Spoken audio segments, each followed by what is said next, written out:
Sa hinaharap, salamat sa masasamang gawa ng isang di kilalang hanggal, nagsimulang lumitaw sa Earth ang mga nakakatakot at maruruming nilalang. Sila ay parang mga insekto na inenhinyero, nilagyan ng matutulis na kuko, napakalaking katawan, at kakayahang magparami na hindi kayang isipin. Sa ilalim ng napakalakas na kapangyarihan ng mga halimaw na ito, napilitan ang sangkatauhan na umatras patungo sa mga gumagalaw na syudad, handang tumakas anumang oras. Sa ngayon, isa sa mga insektong ito ang umaatake sa syudad, habang ang isang grupo ng mga tao ay kailangan pang maglakbay sa ibang lugar para sa kanilang pag-aaral at pagsasanay. Ang mga kuko nito ay kumapit ng mahigpit na parang dambuhalang sipit, banibiyak ang konkreto at sumisilip sa loob. Nagdulot ng matinding takot at sigawan sa lahat. Matapos nitong hilahin ang isang sasakyan, sinimulan nitong iwagayway ang tubo na parang isang bahagi ng katawan sa likod nito, na para bang sinisikap lamunin ang lahat ng nasa paningin. Upang lumaban sa mga napakalalakas na nilalang na ito, taglay din ng sangkatauhan ang mga mandirigma ng pambihirang kakayahan, at dumating sila bago pa huli ang lahat. Ang mga batikang mandirigma ay nakatayo sa malayo, minamasdan ang sitwasyon ng hindi nagmamadali. Nais nilang patunayan ng mga bagong mandirigma ng Heaven's Blade Corps ang kanilang kakayahan sa labanan sa larangan. Isa sa kanila ang humahawak ng sandata na kahawig ng guwantes ng mandirigma. Sumugod siya pasulong at binasag ang isang bahagi ng halimaw na sa mga piraso. Ang isa pa, si Laifon, ang pangunahing tauhan ng may akda, ay may dalang espada. Ginamit niya ito upang hiwain ang isang malaking tipak ng laman ng insekto. Nang inaasahan na nilang purihin sila, bigla na lang silang sinigawan ng kanilang mga pinuno na umiwas agad. Ang mga naputol na piraso ng laman ng insekto ay sisabog, nalilikha ng maliliit na shockwave.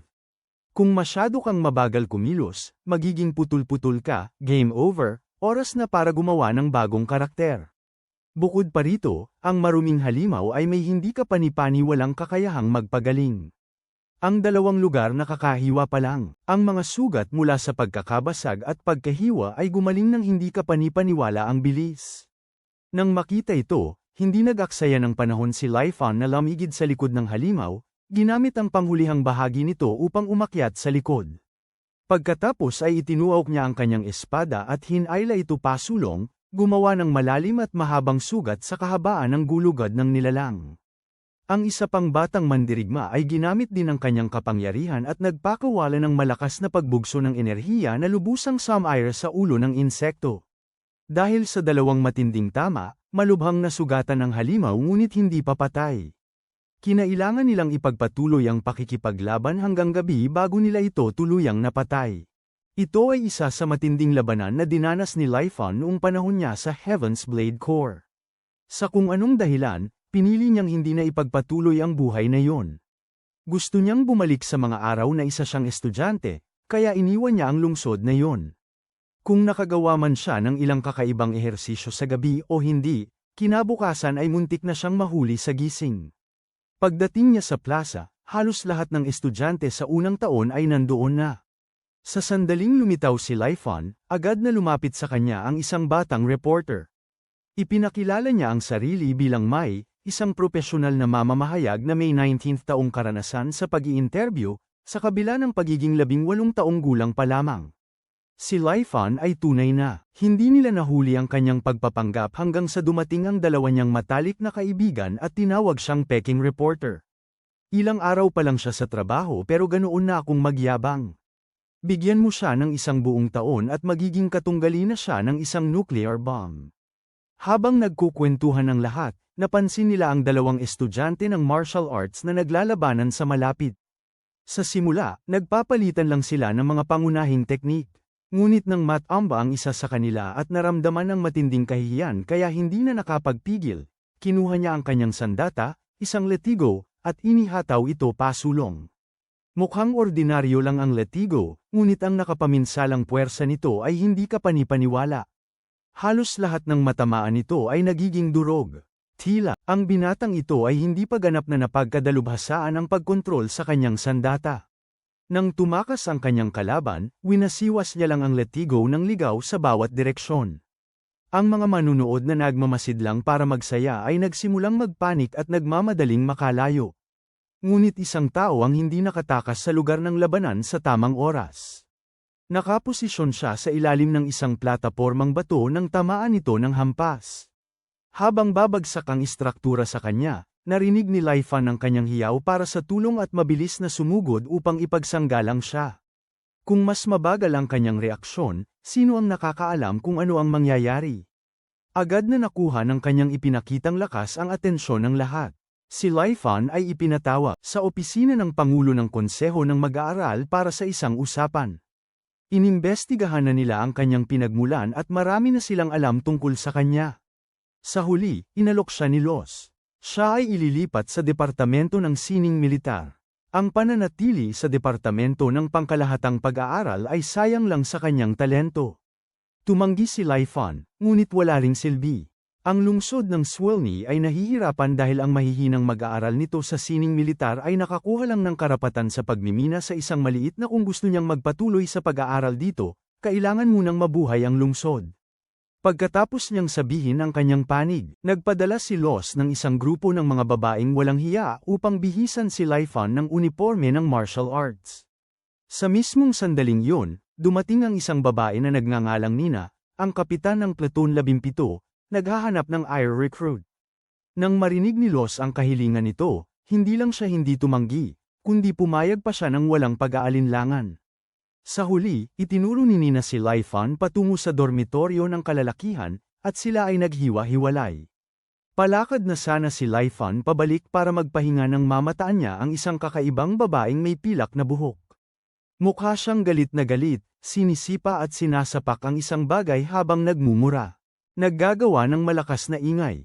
Maliit siya, subalit ang bibig niya ay mas malakas pa sa loudspeaker ng kapitbahay. Kinilala siya ni Laifan bilang ang babaeng humingi ng tulong noong umagang iyon. Kung hindi dahil doon, hindi sana siya nakabalik sa oras para hilahin siya mula sa mga labi ng kapahamakan. Sumulyap siya sa uniforme nito ng military arts at nagulat na nagtanong kung lumipat ito ng departamento.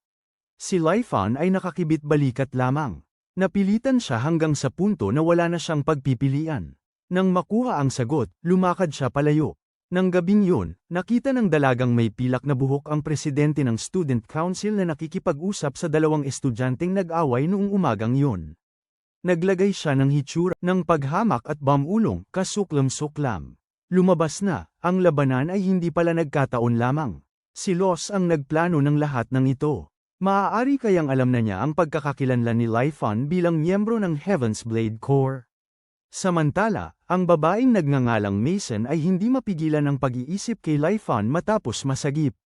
Nang makita ni Mai ang ekspresyon ng mukha niya, hindi na niya kailangang magsalita. Inilagay niya lang agad ang litrato nito mismo sa noo ni Mason.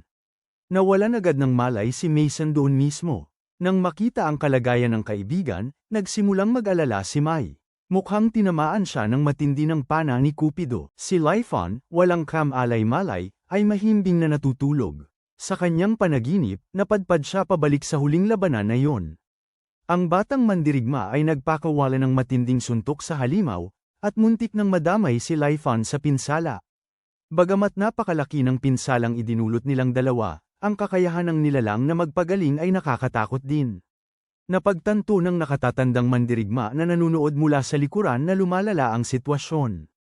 Nagtayo siya ng matataas na gininto ang haligi upang pigilan ang halimaw, habang ang isa pang batang mandirigma ay lumipad sa himpapawid at hamampas ng suntok pababa upang hindi ito makawala.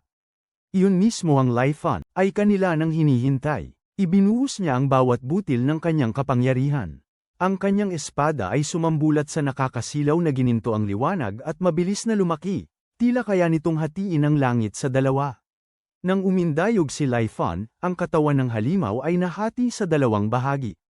Ang mga gininto ang haligi sa paligid nito ay gumapang papaloob at lumikha ng matinding pagdiin sa katawan ng nilalang, na bumuo ng napakalaking puwersa na nagbunsod ng isang malawak, nakakayanig na pagsabog.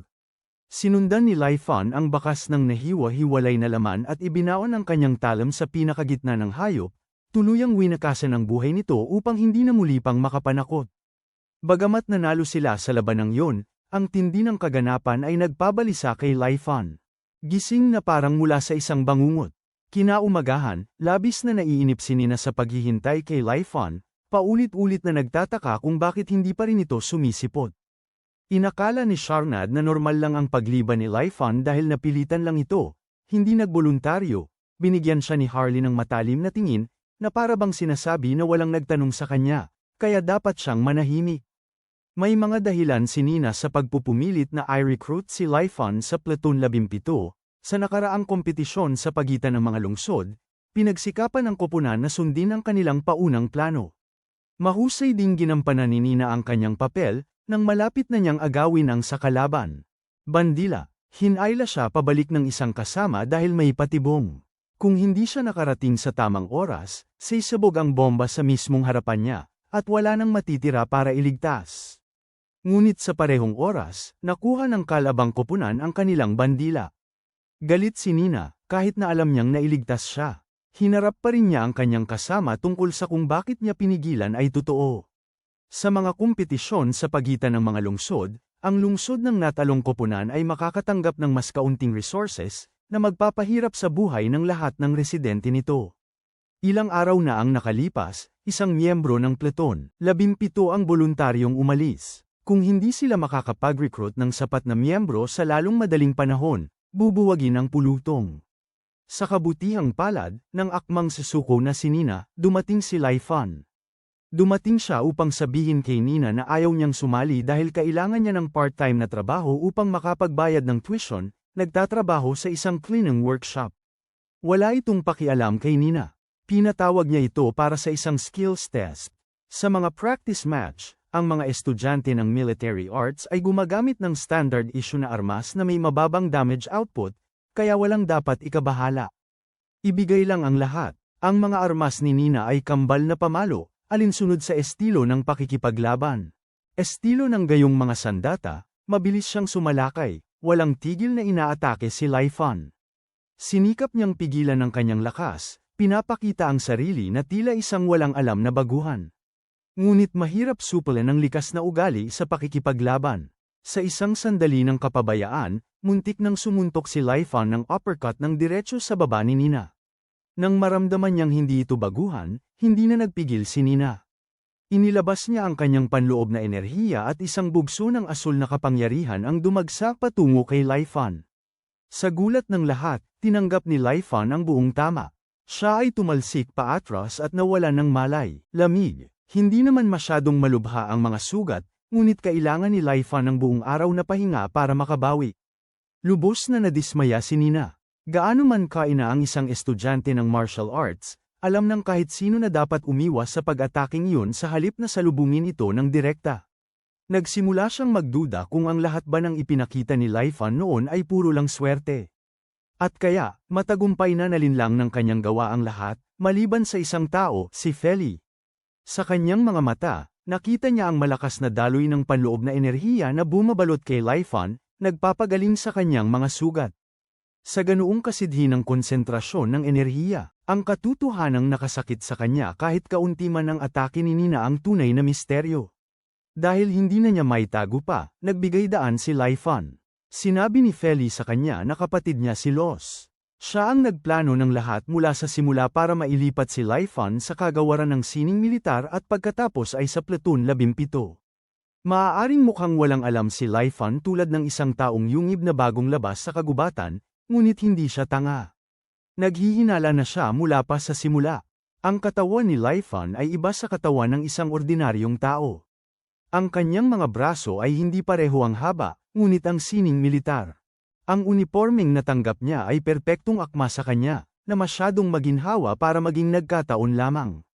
Tinanong ni Feli si Laifan kung naiintindihan niya kung ano ang mga kapangyarihang psychic. Ito ang kakayahang magbuhat at kontrolin ang mga bagay ng hindi pisikal na hinahawakan ang mga ito, o makipag-ugnayan sa iba sa malalayong distansya. Ito ay mga regalong hindi makukuha sa pagsasanay. Mas marami pa ang kayang gawin ni Feli kaysa doon. Dahil sa kanyang mga kakayahan, inilagay siya ni Los sa Departamento ng Military Arts upang maglingkod sa lungsod ng Academy.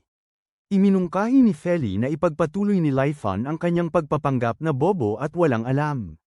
Malay mo, baka maging mas madali ang buhay sa ganoong paraan sa hinaharap. Matapos magpaalam kay Feli, nagtungo si Laifan sa kanyang pinagtatrabahuhan kung saan mayroon ng tao. Dahil ito ang kanyang unang beses, natural lang na nagtanong siya kung saan magsisimula. Narinig siya ng taong nasa ibaba na tumawag at umakyat. Laking gulat niya, si Nina ito. Hindi katakataka na hindi siya nag-aalala tungkol sa trabaho niya sa workshop. Kung may lumitaw, kaya niya siyang seluhin. Tiningnan ni Nina si Laifan na hindi makapaniwala. Paano siya nakabawi ng napakabilis? Tao siya, hindi kalabaw. Pagkatapos magtrabaho sandali, umupo ang dalawa upang magsalo-salo at napag-usapan ang maraming bagay. Nilabanan ni Nina ang kanyang pamilya para mag-aral sa Academy City, kaya siya walang natatanggap na suportang pinansyal mula sa bahay. Mas malala pa ang kalagayan ni Laifan. Ulila siya, kaya kailangan niyang kumiyad para sa sarili. Lubog sa pag-uusap, saka lang naalala ni Nina na sabihin kay Laifan na kinabukasan na ang kompetisyon ng Interplatoon. Nagulantang si Laifan sa balita. Napakaraming trabahong kailangang tapusin ngayon, at bukas na ang kompetisyon, pero nakaupo lang sila doon at nagkukwentuhan na parang sila ang nagpapatakbo ng syudad. Hindi niya inaasahan ang sagot ni Nina. Sumagot ito na siya raw mismo ay walang tigil sa pagsasalita na parang makina, kaya nagtatalo sila habang nagtatrabaho. Kinabukasan, iginapang ni Laifan ang sarili niya patungo sa kompetisyon. Sa sahig na tila nilisan na ng kaluluwa ang kanyang katawan. Ang kalaban nila ay ang Platoon 16, gaya ng nakagawian, lumapit si Nina upang bumati, ngunit ang kapitan ng kalaban ay tumugon ng may kayabangan at paghamak, kinukwestiyon kung iniisip ba ni Nina na pantay sila dahil lang pareho silang kapitan. Hindi nagulat si Nina o nabigla man, na tila inaasahan na niya ito. Makalipas ang sandali, nagsimula ang laban. Upang manalo, kailangan nilang makuha ang watawat ng kalaban o mapatalsik ang kapitan ng kabilang panig. Gaya ng dati, si Nina ang magsisilbing Cain. Si Charned ang magbibigay. Nagbigay ng pamatay lanza na putok habang kinuha ni Laifan ang watawat. Si Feli ang nang-asiwa sa panaktik. Si Harley ay isang mekaniko lang, kaya hindi siya direktang makakalahok sa labanan. Ayon sa impormasyon ni Feli, 3 kalaban ang mabilis na lumapit upang palibutan si Nina. Mabilis siyang kumilos, napabagsak ang isa at ginawang hindi na magamit ang armas nila.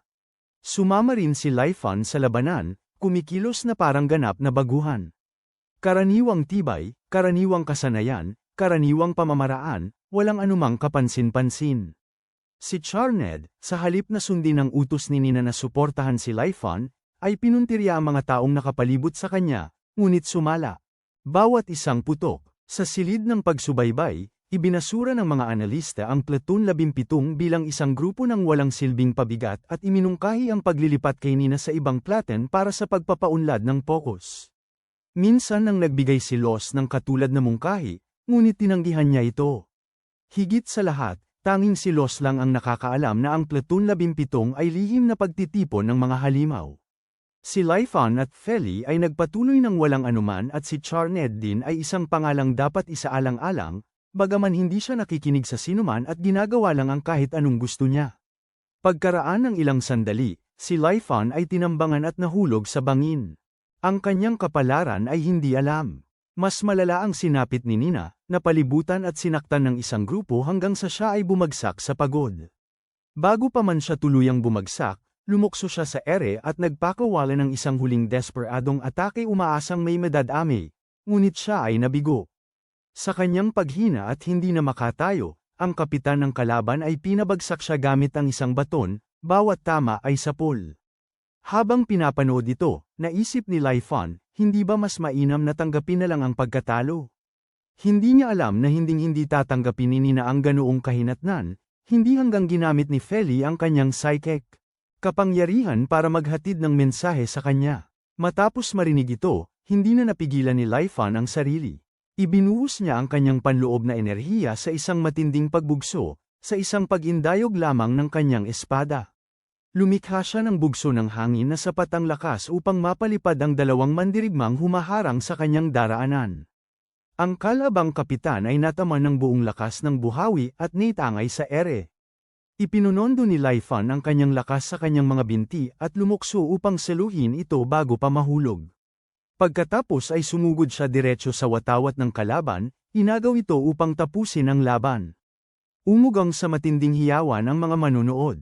Hindi makapaniwala ang pangkat ng data analysis sa kanilang nasaksihan dahil ito ay lampas sa inaasahan, habang ipinagdiwang nina Harley at Charned ang tagumpay. Ang ekspresyon ni Nina umalis siya ng walang imik. Pagkatapos ay ikinabit ni Feli ang tatak ng pagtataksil kay Lyphon at umalis tulad din ni Nina. Kung ito ba ay isang magandang resulta o masama ay talagang mahirap sabihin. Ang isang laban na yon ang talagang nagpasikat kay Lyphon. Mula sa pagiging walang pangalan, bigla siyang nagkaroon ng mga babaeng pumipila, gustong maiuwi siya. Si Charned, na isang maluwag sa kalooban na tao, ay masiglang sumagot, na nagsasabing kung interesado ang mga babae, masaya pa nga siyang magpadala ng ilang butete. Bahay kasama sila ngayong gabi. Nagpanggap si Lyphon na hindi niya narinig ang anuman sa mga ito at sinubukan niyang lapitan si Nina upang kausapin, ngunit ganap siyang binaliwala nito. Ang iba ay nagtungo upang maligo at magpalit ng kanilang kasuutang panglaban. Si Lyphon lang ang naiwan at nagwisik lamang ng tubig sa kanyang mukha upang magising. Muling dumating si Los upang hanapin siya. Sa katunayan, alam na niya mula pa sa simula na si Lyphon ay miyembro ng Heaven's Blade Corps. Sila ang pinakamalakas na mandirigma ng lungsod ng Glendon. Ang pakiramdam na minanipula ng isang taong alam na ang lahat tungkol sa iyo ay hindi kaaya-aya. Tinanong ni Los tungkol sa pagtatrabaho ni Lyphon sa pagawaan ng makinarya.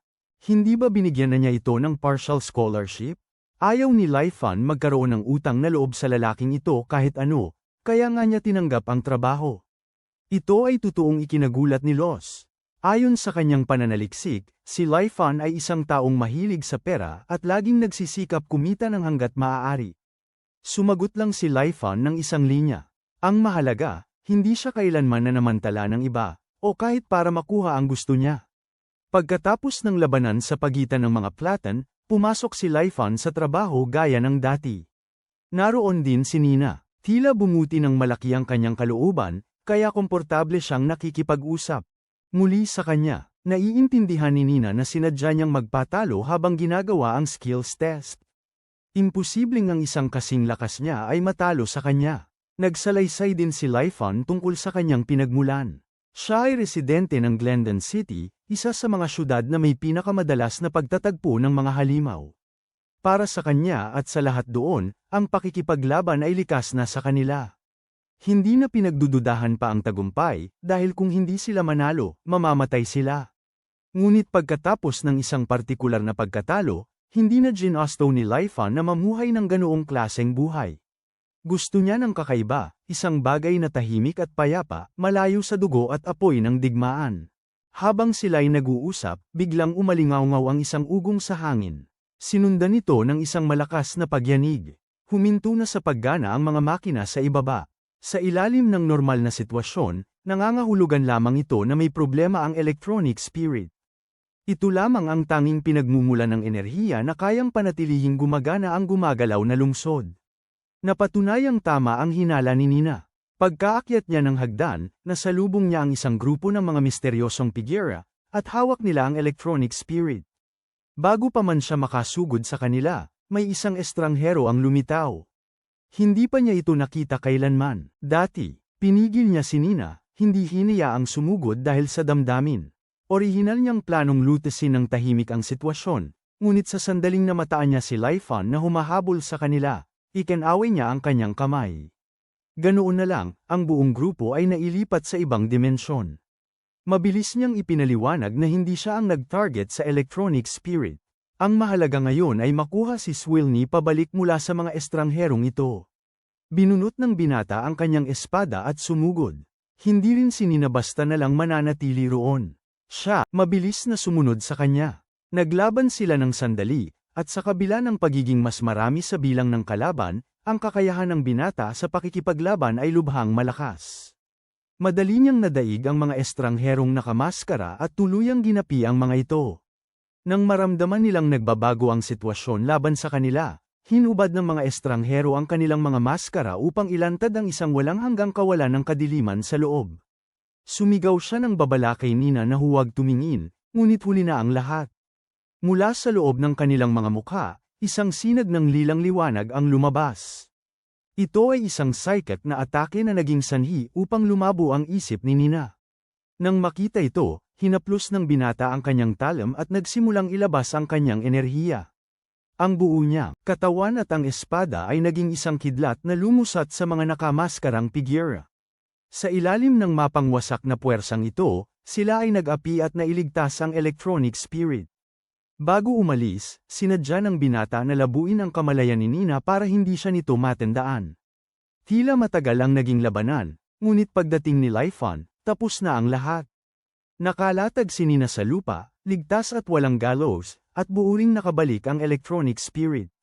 Ang dahilan kung bakit lubhang nahuhumaling si Nina na maging mas malakas at buo ang loob na protektahan ang mga espiritu ay nagmula pa sa kanyang pagkabata. Sa bayang kinalakhan ni Nina, may isang napaka-espesyal na puno. Ito lang ang may kakayahang mag-aruga sa mga espiritu na nagpapagana sa mga lungsod, kasama ang kanilang kumikinang at nagkikislapang liwanag. Nabighani si Nina sa mga espiritu. Maraming oras siyang ginugol sa pagmamasid sa kanila.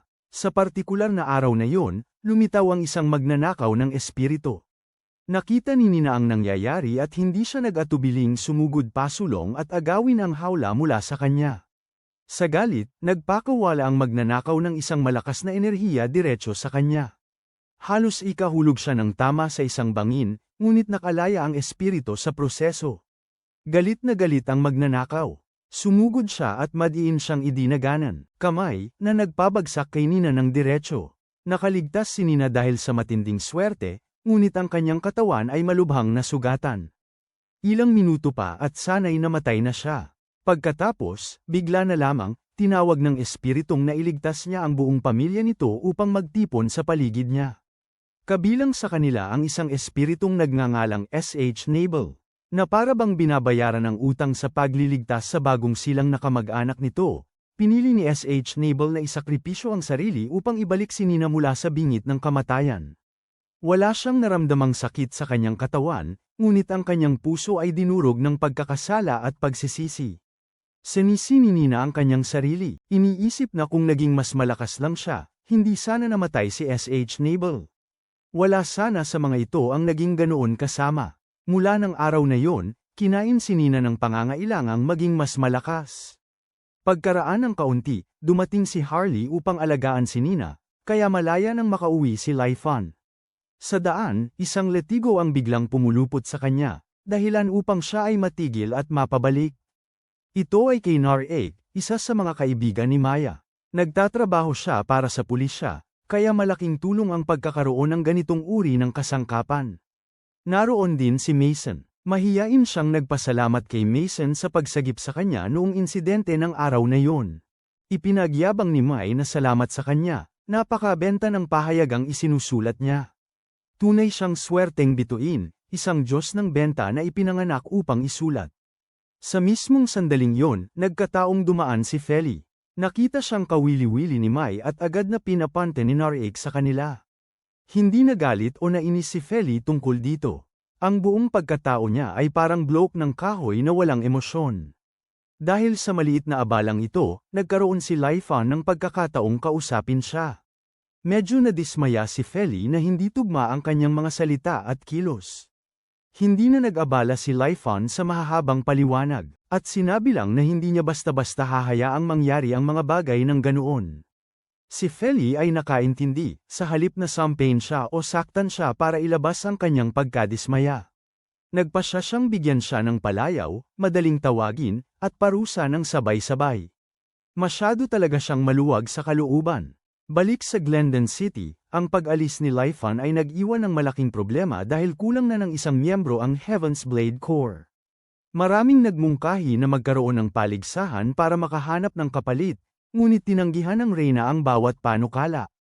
Hindi kailanman mapapatunayan ng isang basta-bastang paligsahan kung ang lakas at kasanayan ng isang kalahok ay tunay na karapat-dapat sumali sa Heaven's Blade Corps.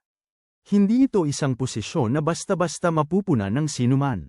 Ang babaeng mariing pinatahimik ang mga opisyal ay hindi ang tunay na Reyna. Siya ay isa lamang kapalit. Ang tunay na Reyna ay umalis upang mamuhay ng ayon sa kanyang kagustuhan. Paulit-ulit na pinakiusapan siya ni Keneres na bumalik, ngunit walang saysay. Nakahanap ang reyna ng mas mabuting layunin sa buhay. Kinabukasan, sa panahon ng pagsasanay ng koponan, hindi sumipot si Feli. Nagtaka ang lahat kung anong nangyari sa kanya, kung masama ba ang kanyang pakiramdam. Pagkaalis ng lahat, ipinalupot ni Sharned ang braso niya sa leeg ni Lyphon nang mahigpit at inanyayahan siyang maglabas at lumangoy. Kailangan ng mga baguhan at veterano na magkaroon ng pagkakaisa para mabantayan ang isa't isa sa hinaharap. Sinubukan ni Lyphon na humingi ng paumanhin, sinabing abala siya sa trabaho at sobrang pagod kaya halos hindi na niya kayang gumana. Ngunit walang takas kay Sharned. Ang lugar na dinalhan ni Sharned kay Lyphon ay isang maid cafe. Isang paraiso para sa mga estudyanteng lalaki, kung saan ang mga babaeng nakasuot ng uniforme ng katulong ay nagsasalita sa malambot, mahinaong boses at handang maglingkod ng buong puso. Para sa kaalaman ng lahat, wala silang inaalok na anumang uri ng serbisyo para sa personal na pag-aayos sa ibaba ng baywang, kaya mas mabuting huwag nang mag-isip ng iba. At laking sorpresa, doon nagtatrabaho si Feli. Lumabas siya at pinagsilbihan ang dalawang pamilyar na mukha na parang walang kakaiba. Bahagyang nabigla si Lyphon ngunit walang sinabi. Si Sharned naman ay napakatawa rito. Sinubukan niyang pigilan ito hanggang sa hindi na niya kaya at biglang humagalpak ng tawa, ang boses niya ay umalingaw-ngaw sa buong kafe. Mukhang kalmado si Feli sa labas, ngunit nang makapunta siya sa likod, labis siyang nagalit kaya sinipa niya ang ref at nabutas ito. Ang una niyang pagkakamali sa buhay ay ang hayaan na matuklasan ng isang tao ang pinagtatrabahuhan niya. Ang ikalawa niyang pagkakamali ay ang magtiwala na itatago ni Sharned ang sekreto. Tanging isang taong sinasaniban ng mga demonyo ang magtitiwala sa lalaking iyon. Walang sino mang nasa katinoan ang maaaring maging ganoon kaangal. Sinipa ni Feli ang refrigerator tulad ng isang manlalaro ng soccer na kumukuha ng penalty shot. Habang bumubulong-bulong, naramdaman ni Sharned ang panganib sa paligid at hinayla si Lyphon palayo upang magtago. Mula sa gusali sa kabilang kalye, ginamit ng dalawa ang binocular upang obserbahan kung paano siya nagtatrabaho. Karaniwan, ang mga kabataang lalaki na bumibisita sa mga maid cafe ay bumibigkas ng maraming pick-up line at corny na papuri. Ang karaniwang mga babae ay alinman sa malilito o pabirong sisigat, ngunit iba si Feli. Nagpakita siya ng pinakamalamig na ekspresyon na kayang isipin, dahilan para matigilan sa kaba ang lalaking kanina lang ay nakikipagbiruan. May hiling kay Feli ang isa pang customer sa kalapit na mesa, ngunit nang makita lang ang ekspresyon niya ay hindi na ito naglakas loob na magsalita pa. Nakita ito ng manager at sinabihan siyang hindi ito katanggap-tanggap. Ang pagpasok sa trabaho na may mukhang parang may utang sa kanya ay hindi paraan para magnegosyo. Sa ganitong takbo, malulugi ang kafe dahil kay Feli dahil bawat customer ay tatakas. Sinabi niya rito na magsanay magngiti sa likod at titingnan siya mamaya. Sinubukan ni Feli ng husto na makabuo ng masayahin, kahit o mahiyain na ekspresyon. Kakaiba, kahit anong gawin niya, hindi niya malikha ang ekspresyong gusto niya, lalo na para magmukha itong natural. Ito ay isang problema na kinakaharap ng mga taong may kakayahang seikiko. Sa loob ng kanilang mga ulo ay umiikot ang mas maraming daloy ng impormasyon kaysa sa tubig sa karagatan. Kung ipinahayag ni Feli ang damdamin sa paraan ng iba, mawawalan siya ng kontrol sa lahat ng nasa loob ng kanyang isip. Iyon ang dahilan kung bakit wala pang nakakita kay Feli. Ngiti. Sikat din si Feli dahil sa lamig ng pakikitungo niya, walang sino man ang naglakas loob na manligaw sa kanya. Kung may makakuha lang ng isang larawan ni Feli na nakangiti, hindi na problema ang gasto sa pagkain ni Lyphon at Charnit sa loob ng isang taon. Kaya nga kinaladkad ni Charnit si Lyphon para sa misyong ito. Nang tingnan ng manager ang progreso ni Feli kalaunan, walang nagbago.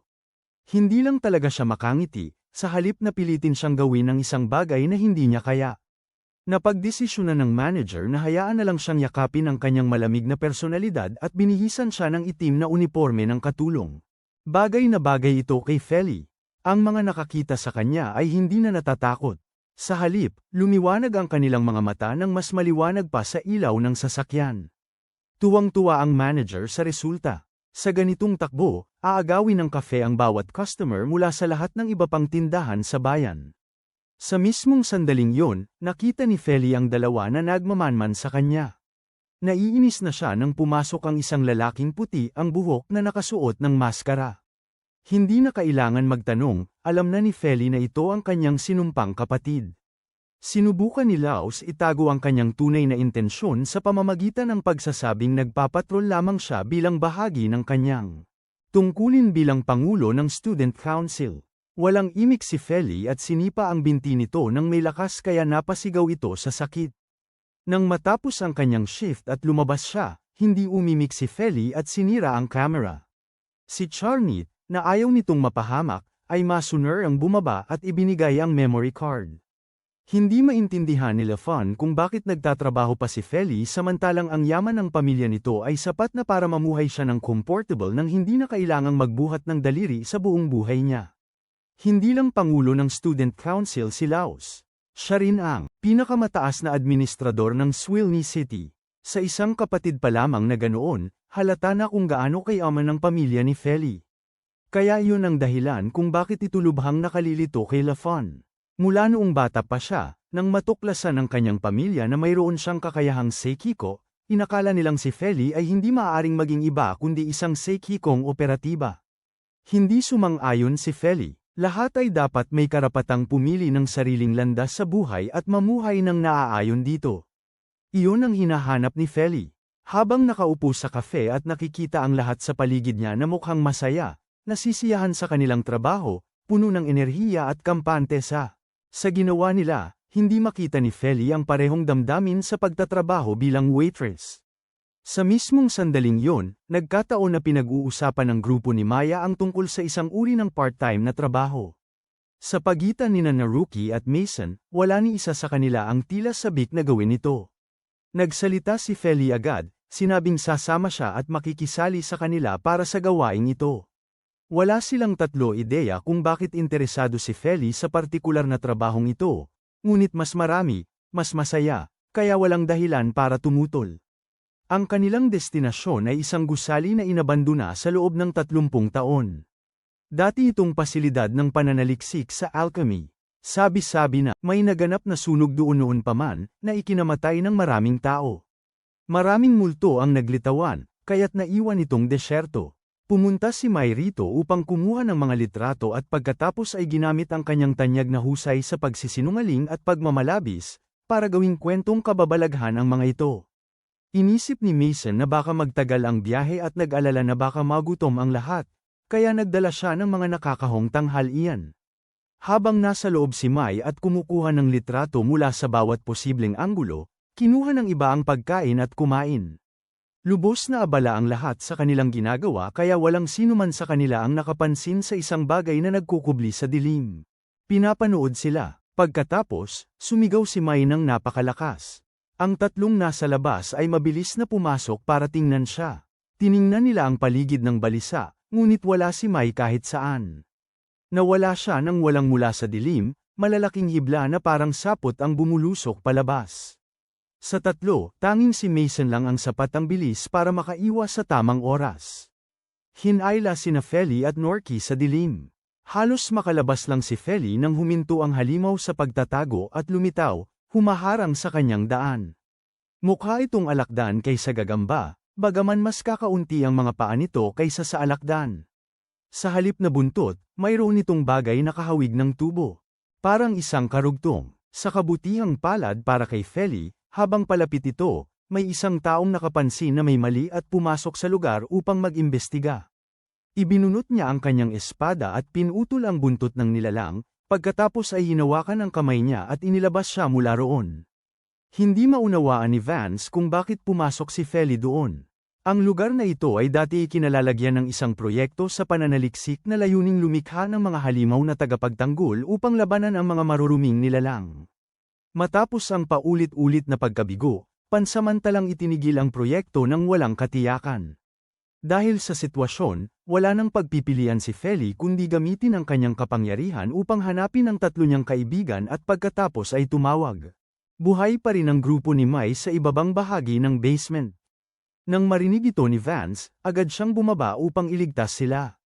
Nakapaghintay na ang halimaw. Alam ni Vance kung paano ipadaan ng kanyang panloob na enerhiya sa kanyang espada para sa labanan, ngunit ang kanyang husay ay malayo pa rin sa mga propesyonal tulad ni Lifan. Ilang beses man siyang umindayog, hindi niya kayang magbigay ng epektibong tama sa nilalang. Sa halip, sinugod siya nito ng matinding puwersa, at wala pa rin ang grupo ni Lai Fan. Inakit ni Feli ang halimaw na habulin siya pataas ng hagdan, pagkatapos ay pinilipat niya ang kanyang hugis talulot na enerhiya. Istruktura at itinulak ang mga ito pataas. Ang mga guho ay tumama sa mahahalagang punto ng istruktura, sinisira ang mga suporta. Isang malaking tipak ng bato ang bumagsak sa ibabaw ng halimaw. Doon lamang nagkaroon si Vance ng pagkakataon na kailangan niya upang tapusin ito. Pagkatapos noon, sinabihan ng grupo ni Mai na sila ay nawalan ng malay dahil sa kemikal na usok na tumagas mula sa pasilidad. Ang katotohanan tungkol sa nakaligtas na halimaw mula sa lumang proyekto ay lubos na itinago. Nang makita ni Nina na ligtas si Feli, labis siyang natuwa at nagmadaling lumapit upang yakapin ito. Labis ding nag-alala si Los. Ang pagiging nakatatandang kapatid ay hindi biro. Maaaring malamig ang pakikitungo ni Feli, ngunit hindi pa siya sapat ang gulang para hawakan ang lahat ng mag-isa. Si Los ay abala sa napakaraming responsibilidad. Ang ilagay ang kanyang kapatid sa departamento ng sining militar ang tanging paraan upang mabantayan niya ito at matiyak ang kaligtasan nito.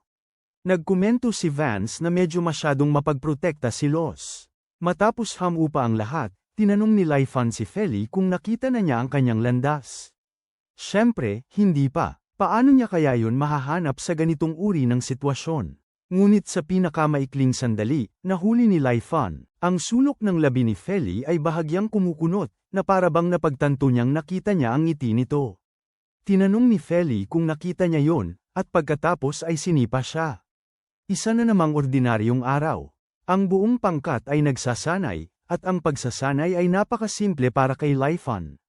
Iwinasiwas lang niya ang kanyang espada ng isang beses, at ang haligi ng pag-atake sa harap niya ay sumabog ng tamaan. Dahil napakadali ng mga pagsasanay, ang isip ni Lai Fan ay lumihis sa kalagitnaan ng laban pabalik sa kanyang mga araw sa Glendon City. Noong siya ay baguhan pa lamang, isang binatilyo na sumasailalim sa matinding pagsasanay. Doon, kinailangan niyang maghabi ng mga hibla ng panloob na enerhiya sa pamamagitan ng mga puno upang lumikha ng mga platapormang tap-akan sa ere, tulad ng sepot ng gagamba, na napakaraming hibla ang nagsasalikop sa paligid niya. Nadulas si Lai Fan at nasagi ng isa ang kanyang katawan. Dahil doon, bumagsak siya, sugatan sa kamay. Para itong gagambang pinatay ng sarili nitong sutla. Mula noon, hindi kakaunting panunuya ang natanggap ni Lai Fan. Napansin din ni Nina ang kanyang pagkaabala at ipinaalala sa kanya na manatiling nakapokus. Pagkatapos nyon, dumating ang anunsyo na bukas ay araw ng pahinga. Ngayong gabi, malaya ang lahat na gamitin ang kanilang sariling enerhiya nang hindi nag-aalala na masyadong mapapagod para gumising ng maaga. Ngunit, hindi rin sila dapat samobra, dahil bukas ay may laban sa pagitan ng Platoon 3 at Platoon 11. Ang panunood sa mga bihasang koponan na nagtatagisan ay makakatulong din para maasa ang kanilang sariling kakayahan. Sumang-ayon ang lahat at nagkasundo na magkita kinabukasan ng umaga sa pasukan ng arena. Tumanggi si Lai Fan dahil may plano na siya. Pagkaalis ng lahat, lihim na sinabi ni Nina kay Lai Fan na kailangan niya itong mag-focus. Para lumago at umusad pa ang pulutong, talagang kailangan niya ang buo nitong pagtatalaga. Ang tanging pahayag na yun ay lubhang bumagabag sa isip ni Lai Fan habang naglalakad pa uwi. Nakita ni Feli ang itsura ng mukha nito at lumapit upang paalalahanan siya na kung patuloy siyang mag-iisip ng labis para sa kapakanan ng ibang tao, hindi siya naiiba sa isang hanggal. Sisigat na sana si Lai Fan na ganoon din siya, ngunit nakita niyang handa ng sip-ain siya ni Feli, kaya hindi na niya itinuloy. Naglakad pabalik sa dormitoryo ang dalawa ng magkasama. Sa isang makitid na eskinita na daraanan nila. Si Mason ay nakatayo na hawak-hawak ang isang lunchbox, naghihintay. Gusto niya itong ibigay kay Lai Fan habang dumadaan ito. Hindi ito ang unang pagkakataon. Marami na siyang beses itong ginawa noon, laging nag-iiwan ng pagkain sa labas ng pinto nito. Sa pagkakataong ito, binalak niyang ihatid ito ng personal upang palakasin ang kanilang ugnayan. Ang hindi niya inaasahan ay makita si Lai Fan na naglalakad sa tabi ni Feli. Nag-atubili siya at hindi niya kayang lumabas. Si Mai, sa halip na magbigay ng pampalakas ng loob, ay tinukso pa siya. Ang dalawa ay napakalapit sa isa't isa, at makatwiran yun dahil magkapulutong sila. Mahihirapan si Mason na makipagkumpetensya. Nang makita niyang malapit nang umiyak si Mason, nagbigay din sa wakas ng aliw si Mai. Sa kapangyarihan ng pagkakaibigan na nasa panig niya, hindi haantong doon ang mga bagay. Bukod pa rito, mayroon silang mga plano bukas. Magiging perpektong pagkakataon nito para mas magkalapit. Kinabukasan, tinupad ni Laifan ang kanyang pangako at nakipagkita kay Mason. Dapat sana ay group outing ito, pero kung ano-anong dahilan ang naisip ni Mai at Narky para hindi sumama, binibigyan ang kanilang kaibigan ng pagkakataong makipag-date sa taong gusto niya. Pumunta silang dalawa sa isang napakapopular na restaurant. Karaniwan, kailangan ng mahabang pagpila para makakain doon, ngunit marahil dahil sa inter-platoon match, nagpunta ang lahat sa arena. Kahit habang kumakain, hindi mapigilan ni Laifan ang sumulyap sa screen ng maraming beses. Tanging nang mapansin ni Mason ang interes niya sa laban at mahiyain siyang tinanong kung gusto niyang manood siya huminto sa pagtingin. Pagkatapos ng pagkain, pumunta sila upang umupo ng magkasama sa parke. Naglabas si Mason ng isang kahon ng pastries na naglagay kay Laifan sa isang mahirap na sitwasyon. Hindi siya mahilig sa matamis, ngunit kumagat siya upang pasayahin ito. Sa isip na yon, hindi niya inasahan na magiging napakasarap ng mga ito. Alam niya mula pa sa simula na pangarap ni Mason na maging pastry chef, ngunit hindi niya inakala na ganito kahanga-hanga ang kasanayan nito sa pagluluto. Sa mismong sandali na silang dalawa ay, habang pinag-uusapan ang kanilang mga kinabukasan, isang malakas na ugong ang umalingaungaw sa himpapawid. Marahil hindi naintindihan ni Mason at ng iba pang sibilyan kung ano ang ibig sabihin nito, ngunit agad na nalaman ni Laifan. Isang kaguluhan na ganoon kalaki ay tanging magagawa lamang ng maruruming nilalang. Napatunayang tama ang kanyang kutob. Mula sa isang bitak sa lupa sa ibaba, hindi mabilang na nilalang na parang insekto ang gumapang palabas.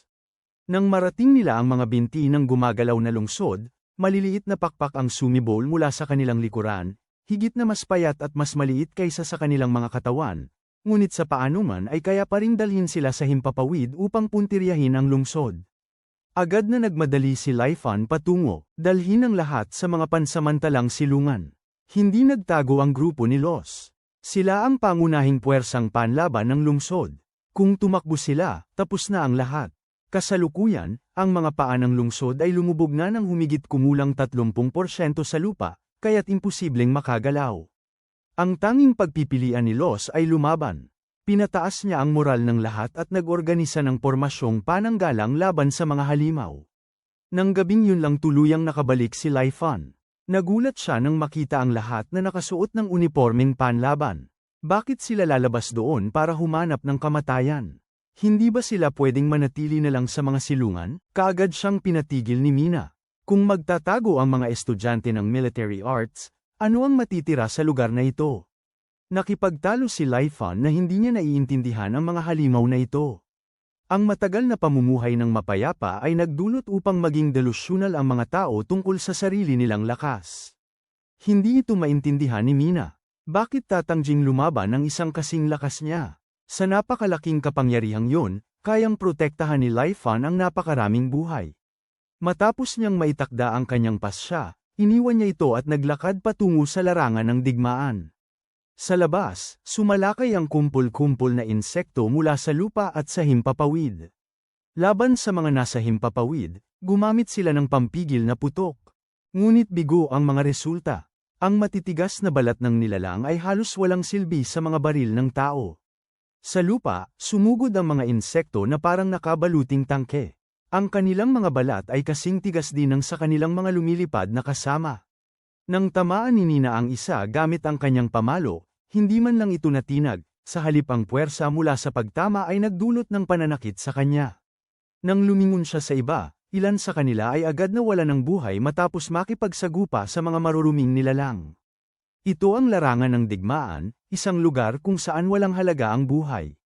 Dumating ang kamatayan ng walang babala.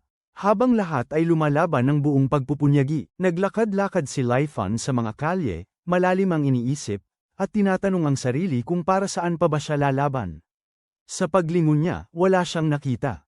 Ang kalyeng ito ay karaniwang masigla. Pagkatapos, naalala ni Laifan ang mga mukha ng lahat. Naalala niya si Mason, nang umingiti pa lang, ngunit biglang nabalot ng takot. Noon, hindi na napigilan ni Laifan ang sarili at sumigaw ng mura. Tumakbo siya kay Harley at hiniling na baguhin ang kanyang sandatang panlaban. Pagkatapos, pumunta siya kay Feli at hiniling na gamitin ang kanyang kapangyarihan upang hanapin ang inang nilalang.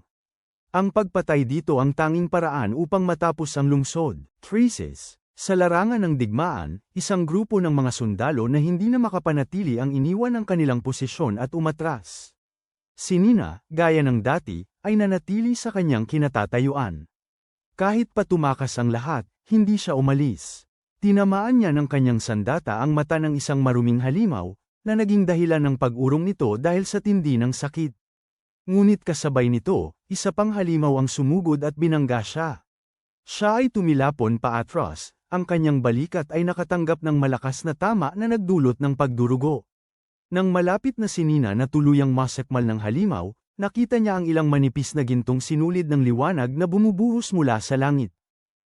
Halimaw na hinawakan nila ay hiniwa ng kasing dali ng paghihiwa ng tokwa. Sinundan ni Nina ang mga gintong hibla pataas at nakita si Laifan sa itaas. Sinabihan niya itong pumasok agad. Ang pananatili niya rito ay makagugulo lamang sa kanya, at kung dudumugin siya ng mga insekto, magiging imposibleng makatakas. Dahil doon, bumalik si Laifan sa aksyon. Sa bawat kumpas ng kanyang kamay, ang mga halimaw na tila hindi matatalab na tangke ay napaslang isa-isa sa ilalim ng kanyang talam. Matapos malipol ang mga uod, sinundan ni Laifan ang mga koordinadong ibinigay ni Feli at dumiretso. Para sa inang nilalang, ibinago niya ang anyo ng sandata niya at ginawa itong espada. Kumawala ng matindi ang panloob na enerhiya mula sa talam, at nang ibaba niya ito, natapos ang kalamidad na sumapit sa Swilny City. Ganoon na lang, nang bumalik si Laifan, ang buo niyang katawan ay puno ng sugat mula sa pakikipaglaban sa malupit na labas na kapaligiran ng walang kagamitang panlaban. Sa mismong sandaling yon, lumapit si Nina. Bumagsak siya at nasubsob ang mukha sa dibdib nito. Hindi rin naman siya tinulak palayo ni Nina, kaya hinayaan niya itong tamasahin ang munting biyaya. Matapos ang labanan, nagpatuloy ang mga laban sa pagitan ng mga Platen ayon sa schedule. Nakakapagtaka, sa kabila ng matinding kalamangan, natalo pa rin ang Platen 17 sa Platen 14 sa isang nakakalitong pagkatalo. Kahit ang mga manunood ay hindi makapaniwala sa kanilang nakita, dahil halos solong tinapos ni Laifan ang buong kalabang koponan. Sa kabila ng pagkapanalo, hindi ipinagmayabang ng kapitan ng Platen 14 ang kanilang tagumpay. Sa halip, itinuro niya kay Nina ang isang nakamamatay na kahinaan. Masyado silang umaasa sa kanilang pinakabagong miyembro. Halos kasabay nito, tiningnan ni Mason ang mailbox, at nakatuklas ng isang liham na para kay Laifan mula sa isang nagngangalang Lilin. Ang ganoong pangalan ay dapat sa isang babae. Nagtaka si Mason kung sino ang taong ito, kung kaibigan ba o kasintahan. Malapit ng palihim na buksan ni Mason ang sobra nang biglang lumitaw sa likod niya sina Mai at Naruki. Sinubukan niyang itago ang kanyang natuklasan, ngunit ibinunyag ng kanyang ekspresyon ang lahat. Nagsilapit ang dalawa kay Mason na may seryosong mukha. Sa huli, nabunyag ang kanyang sekreto, at siya ay nakatayo roon na lubos ang pagkapahiya, hindi makapagsalita. Matapos ang maingat na pag-iisip, pinili pa rin ni Mason na igalang ang pribadong buhay ni Laifan. At nagpas siyang personal na ihatid ang liham sa kanya. Ngunit nang makarating siya sa lugar ng dormitoryo ng Platoon 17, wala siyang ideya kung ano ang sasabihin dito. Ang buo niyang mukha ay namula ng husto sa hiya. Tumayo lang siya sa labas, gumagalaw-galaw ng kaiyahiya na mukhang lubhang kakatwa. Sumulpot si Feli mula sa likuran, dala ang kanyang karaniwang mukhang walang emosyon, at nagtanong kung ano ang nangyayari. Nagulantang si Mason, nagaralgal at hindi maintindihan ang sinasabi. Una, sinabi niyang mayroon siyang dala, pagkatapos ay sinabi niyang wala naman pala, at sa huli, bigla siyang nagpaalam bago kumari pa ng takbo na parang maninilip na. Napansin ni Feli ang isang liham sa lupa, na galing sa Glendon City para kay Laifan. Isinilid niya ito at pumasok sa loob kung saan nagsasanay ang lahat. Sinusukat ni Harley ang produksyon ng enerhiya ni Laifan para sa isang proyekto, habang sinusubukan naman ni Sharned ang isang bagong sandata. Sa halip na pagbaril mula sa malayo, gusto niyang lumipat sa isang baril na pang martial arts, na magpapage ang mas maraming magagawa at mas maliksi sa labanan. Pumasok si Feli at nakita si Laifan na papalapit sa kanya. Ipinasok niya ang liham ng mas malalim sa kanyang damit, na para bang sinusubukan niyang itago ito para hindi niya malaman. Nagtaka ang lahat kung bakit huli ngayon si Nina, ang baliw sa pagsasanay. Nang sa wakas dumating siya, bigla niyang inanunsyo na tapos na ang sesyon ngayon. Ang lahat ay maaaring magsanay ng malaya o magpahinga sa nalalabing bahagi ng araw, at pagkatapos ay umalis siya. May kakaiba kay Nina ngayon. Hindi siya ang kanyang nakasanayan, ngunit walang makatukoy kung ano ang problema. Sa paglalakad pa uwi, napabuntong hininga si Laifan, na ikinagulat ni Feli. Akala niya ay natuklasan na ang kanyang sikreto, ngunit nalaman niyang iniisip lang pala nito kung ano ang nangyayari kay Nina. Pagkatapos ay sinabihan ni Feli si Laifan na pumunta sa kanyang bahay. Mukhang may gustong pag-usapan si Los. Nang dumating sila, iniwan ni Feli si Laifan sa sala at pumasok sa kusina upang magluto. Sa kung gaano siya kalikot tingnan, pantay ang posibilidad na makagawa siya ng totoong pagkain at makagawa ng panganib sa kalusugan. Si Laifan, na nangangamba para sa kanyang sarili, ay pumasok upang siya na ang mga siwa. Nang makita ni Feli na komportable siya sa kusina, inakala niyang madalas siyang magluto para sa mga babae at naghandang sip-ain siya. Sa kabutihang palad, napakaikli ng kanyang mga binti para abutin. Matapos kumain, direktang sinabi ni Los ang punto. Sa kasalukuyang landas ng Mobile City, humigit kumulang 500 kilometro ang layo, isang halimaw ang nag-aabang. Gusto ni Los na harapin ito ni Laifan. Inakusahan ni Feli ang kanyang kapatid na lalaki ng pinagsasamantalahan si Laifan. Inamin niya ito, ngunit iginiit na walang ibang opsyon ang sitwasyon. Laging mapayapa ang lungsod ng Swilny. Walang nakaintindi kung bakit madalas itong nakakatagpo ng mga halimaw kamakailan. Kailangan ng lahat ang lakas ni Laifan upang makaligtas. Nang umuwi si Laifan, naghihintay si Nork sa kanya. Gusto niyang pag-usapan ng liham, ngunit hayaan na yun. Hindi alam ni Mason kung saan niya ito nawala. Silang tatlo ay gumugol ng buong gabi sa paghahanap ngunit walang swerte. Ang totoong dahilan ng pagdating ni Nork ay para maghatid ng mensahe mula sa kagawaran ng pulisya. Gusto nila siyang magsilbing pansamantalang opisyal. Sa kanyang kakayahan, maraming mahihirap nilang kaso ang maaaring malutas. Abot-abot ang gawain ni Laifan. Sa pagitan ng pagsasanay at pagtatrabaho sa pagawaan ng makina, halos wala na siyang oras na natitira, ngunit hindi niya magawang tumanggi dahil alam niyang baka makaapekto ito sa sitwasyon ni Mason. Kinabukasan ng umaga, nagpatuloy ang pagsasanay tulad ng dati. Nang ibabaw si Laifan sa pagmamarka gaya ng dati. Biglang umalis si Feli sa pagsasanay ng mas maaga kaysa karaniwan. Sinasadya niyang ilagay ang liham na natagpuan niya sa ibabaw ng bag ni Laifan, ngunit hindi niya ito napansin. Nang kunin niya ang bag, aksidente itong nahulog sa lupa. Ang nakapulot nito ay si Nina. Pagkaalis sa training room, dinala ni Nork si Laifan upang makilala ang taong namamahala sa departamento ng pulisya. Sinigurado niya kay Laifan na may sasalo sa kanyang mga shift sa workshop, kaya wala itong dapat ipag-alala. Mabilis namang lumipat ang lahat sa mission mode. Sa pagkakataong ito, kailangan nilang arestuhin ng isang grupo na tila mga peregrino na nagbebenta ng magasin para sa kanilang ikinabubuhay. Sa katunayan, nangangalap sila ng impormasyon tungkol kay Swilny para sa isang hindi malamang layunin. May matibay na ebidensya hinggil dito, lampas pa sa ordinaryong hinala. Sakto nang ang misteryosong grupo pumasok sa isang gusali, nagkaroon ng pagsabog. Nakikipagtunggali sila sa isang pulutong ng mga opisyal na nakasuot ng panglaban. Mula sa pananaw ni Laifan, hindi sila mga baguhan. Mabilis siyang sumaklolo upang pigilan sila at maiwasan ang di kinakailangang casualty. Maayos ang lahat sa huli. Ang data chips na ninakaw ng grupo ay malaki ang halaga. Ang paghahanap sa bawat may-ari upang isauli ang mga ito ay gugugol ng napakaraming oras, pera, at pagsisikap. Kaya nagpasya si Garin na ibenta ang mga ito at i-donate ang kinita sa lungsod. Sa ganoong paraan, nakatipid ito ng mga mapagkukunan habang nakikinabang pa rin ang Swilny. Pakiramdam ni Nork, ang desisyon niya ay medyo kumiling ng sobra. Para sa pera at personal na kaluwalhatian. Naisip niyang baka sa ito, ngunit hindi yun ang tingin ni Laifan.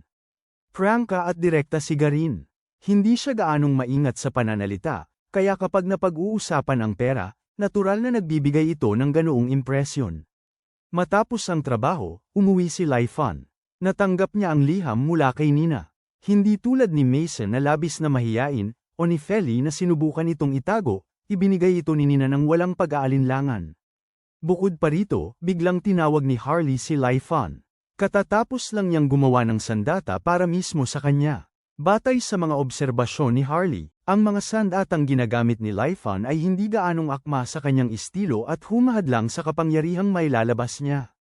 Kinuha ni Lai-fan ang talam at sinubukan itong iwagayway ng ilang beses. Hindi kumikinang ang talam nang may nakikitang panloob na enerhiya. Ngunit bawat pagtaga ay ginagawang sentro ng bagyo ang buong silid. Humihip ang hangin sa matitinding bugso at kinailangan ni Harley na kumapit sa isang bagay upang hindi siya matangay. Kung hindi, ang buo niyang katawan, kasama ang bawat hibla ng kanyang pagkatao, ay tunay na napalipad na nang hindi na kailangan ng pakpak.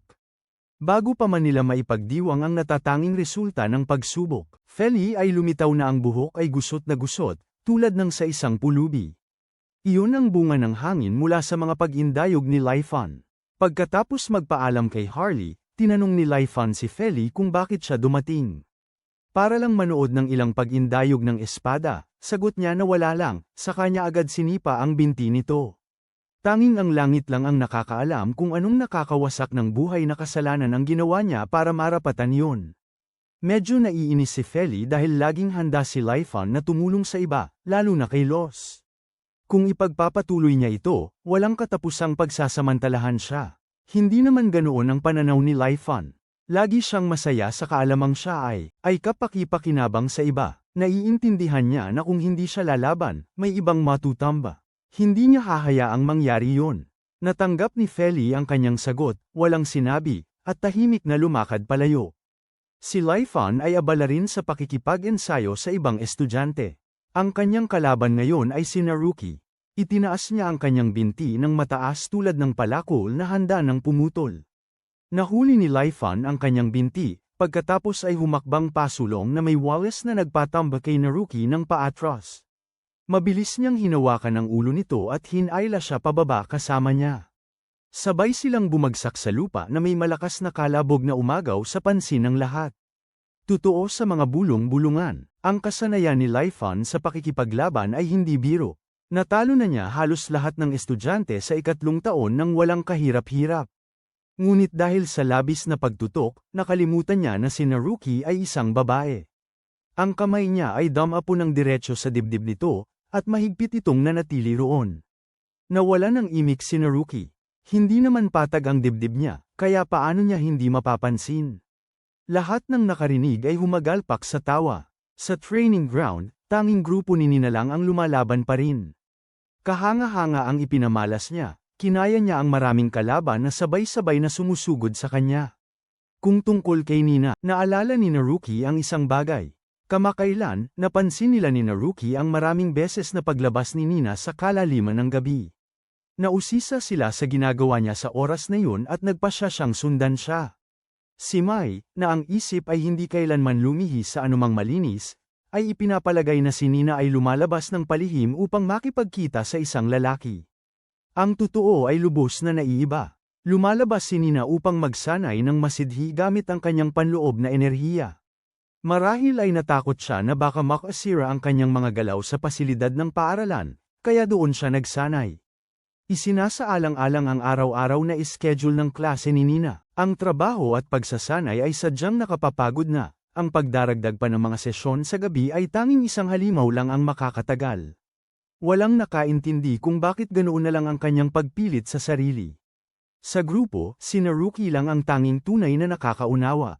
Sino man ang nakipaglaban sa tabi ni Lai-fan ay nauunawaan kung gaano kalaki ang agwat sa pagitan niya at ng iba. Noong nakaraang misyon, halos wala man lang nagawa si Naruki. May mga pagkakataon na naramdaman niyang hindi man lang siya karapat-dapat lumaban sa tabi niya.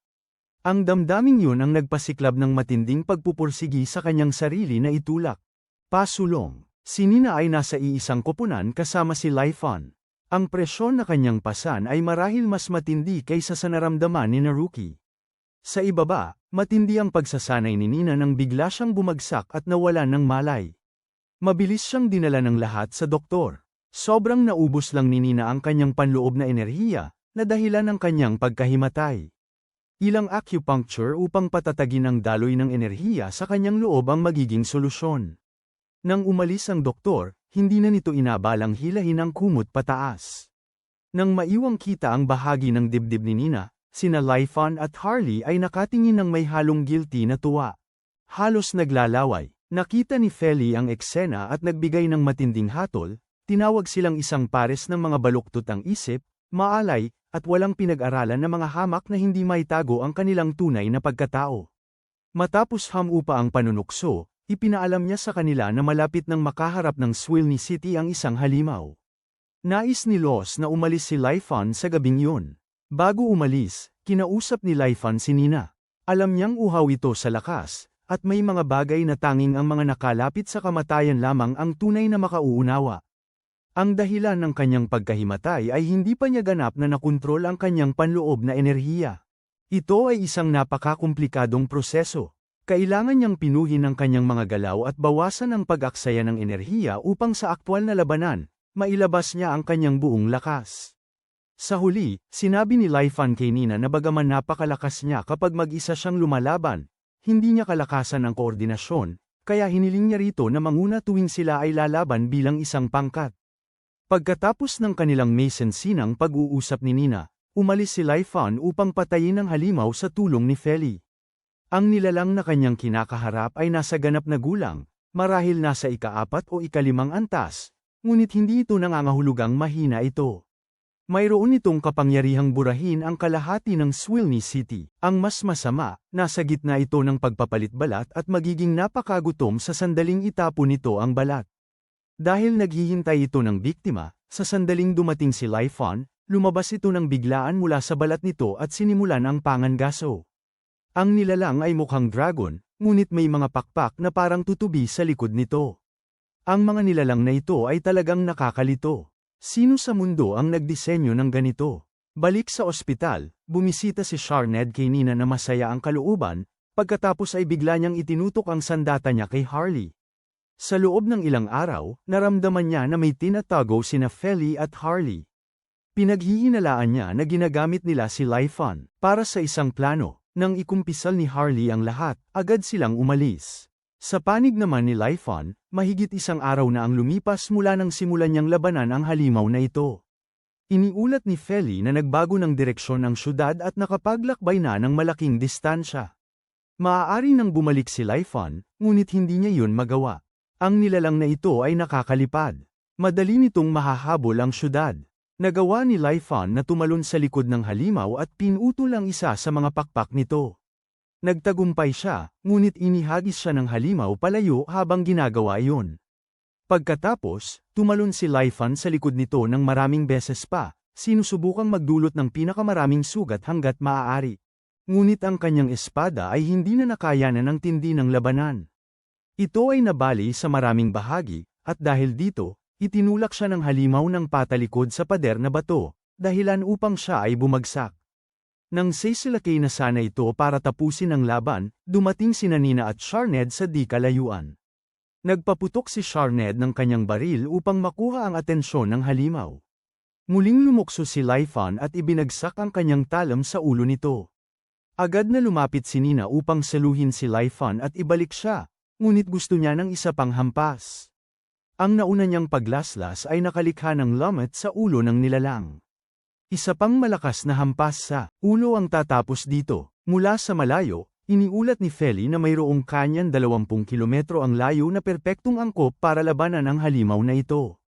Kaya tumakbo sila patungo rito. Sa pagdating nila, lumundag si Nina upang magsilbing pain. Pinaputukan ni Sharned ang mga pader ng kanyan, na nagdulot ng malalaking bato na bumagsak sa maruming halimaw, pinigil ito sa lugar. Sinamantala ni Laifan ang pagkakataon. Inilabas ang bawat patak ng kanyang panloob na enerhiya, at itinulak ang kanyang talam ng diretso sa bungo ng halimaw. Ang pag-atake ay gumana ng eksakto tulad ng kanyang inaasahan. Tumagos ito sa nakahihigit na depensa ng nilalang, tuluyang pinatahimik ito. Ipadala ito sa kabilang buhay ng walang balikan. Ang misyon ng Platon 17 ay matagumpay. Si Feli, matapos lampasan ang kanyang mga limitasyon, bumagsak na walang malay sa kinatatayuan. Matapos kumpirmahing ganap na napuksa ang halimaw, agad na nagtungo ang lungsod ng Swilmy sa lokasyon upang iligtas ang kanilang mga mandirigma. Matapos ang labanan, bumalik sa normal ang lungsod. Ngayon ay isang interplatoon na laban at ang grupo ni Nina ay isa sa 2 koponang naglalaban. Ang kanilang mga kalaban ay matitindi. Ayon sa impormasyon ni Feli, 2 manlalaban ang papunta sa kanilang direksyon. Ang estratehiya ay pareho, gaya ng dati. Si Laifan ang kanilang sibat habang ang iba naman ay susulong upang makuha ang watawat ng kalaban. Ang kalaban ni Laifan ngayon ay kakaiba. Ang pangalan niya ay Gornio, ang nakababatang kapatid ng isang miyembro ng Heaven's Blade Corps, at nagmula siya sa Glendon City tulad din ni Laifan. Sa sandaling nagkaharap sila, nagtipon si Gornio ng kapangyarihan sa magkabila niyang kamao at ipinukpok ang mga ito sa lupa. Kasunod ng suntok, umusbong ang malalaking halijing bato mula sa ilalim, na tumutudlan ng diretso kay Laifan. Ang atake ay kahanga-hanga, ngunit hilaw at madaling iwasan. Kailangan lang ni Laifan na umilag sa gilid at umatras ng ilang hakbang para maiwasan ito. Buo, nang makita ni Gornio si Laifan na walang kahirap-hirap na basagin ang mga halijing bato, nagpakawala siya ng mas malakas pang suntok. Mga halijing bato ang umusbong mula sa lupa ng sunod-sunod, lahat ay nakatutok kay Laifan. Ang alon na ito ay mas siksik at mas walang tigil kaysa sa nauna. Ngunit hindi pa rin nagawa ni Gornio ni bahagyang tamaan man lang ang leleyan ng damit ni Laifan. Mula sa likuran, isang batang babae na halos 3 talampakan lang ang taas ang sumugod. Naghagis si Shant ng bolang apoy diretso kay Laifan. Sa halip na umiwas, bumuo siya ng isang bilog ng hangin sa paligid niya na pumuksa sa bolang apoy, pagkatapos ay ginawa itong buhawi na tinangay ang kanyang kalaban palayo. Sadyang nagpigil si Laifan, kaya hindi gaanong nasaktan si Shant. Muli siyang nakatayo, kinuha ang kanyang sibat, at muling sumugod sa kanya. Bigla, naglaho ang buong katawan ni Laifan. Tapos, sa lahat ng dako, lumitaw ang hindi mabilang na mga imahe niya. Ito ay isang natatanging pamamaraan ng pagdoble ng anyo. Hindi natinag si Gornio. Pinagdikit niya ang kanyang mga palad at itinaas ang mga ito. Naglabas ng alon ng enerhiyang sonic upang matukoy kung alin ang totoo at alin ang ilusyon. Saktong muling susugod si Shant, isang bala ang tumama ng eksakto sa harap ng kanyang mga daliri sa paa. Pilit siyang pinahinto. Ang bumaril ay walang iba kundi si Sharned. Sa tabi niya ay nakatayo si Nina, hawak ang bandila ng kalaban. Tapos na ang laban. Nanalo ang platoon 17. Kahit tapos na, pinuri ni Laifan ang mga pamamaraan ni Gornio sa kamao. Ngunit sumagot si Gornio ng may masamang ugali. Mas malala pa si Shant, lumapit ng buong galit kay Laifan na gustong makipagtuos. Nang pigilan siya, sumigaw siya na hinding-hindi niya patatawarin si Laifan. Kailangan ba talaga ang lahat ng ito dahil lang sa isang laban? Pare-pareho ang kanilang iniisip, hanggang sa nakita nilang lumakad palayo si Laifan na mukhang nanlulumo. Nang gabing yun, para ipagdiwang ang magkasunod na tagumpay ng Platoon 17, nagdaos sila ng salo-salo sa kafe kung saan dating nagtatrabaho si Feli. Si Mai ang pinakamasigla noong gabing yun, kinuha ang mikropono at malakas na kumanta bilang pagdiriwang. Siya ang tipo ng tao na, kapag nagsimula ng kumanta, ay hindi nahahayaang kumuha ng mikropono ang iba. Pagkatapos ng lahat, napansin ni Nina kung gaano kalaki ang ipinagbuti ni Sharned, ang kanyang ibang at madaling umangkop na pagganap, at pinuri siya ng labis. Salamat sa kanyang kakayahang lumaban sa malayo at malapit na distansya, kaakibat ang kapangyarihan ni Laifan, ang Platoon 17 ay maaari nang magpakalat. Malawak na iba't ibang taktika, kaya sila nagiging mas mahirap hulaan. Dahil sa papuri ni Nina, lumapad ng husto ang mga butas ng ilong ni Sharned halos magkabiyak. Sa sandali ng kanyang lumalagong pagmamalaki, halos tinanggap niya ang hamon ng manager ng kafe para sa isang masakit na labanan ng eskrima. Hindi tulad ng lahat ng nagsasaya sa party, si Laifan ay tila malungkot, may malalim na problemang nakatago sa kalooban na mahirap lutasin.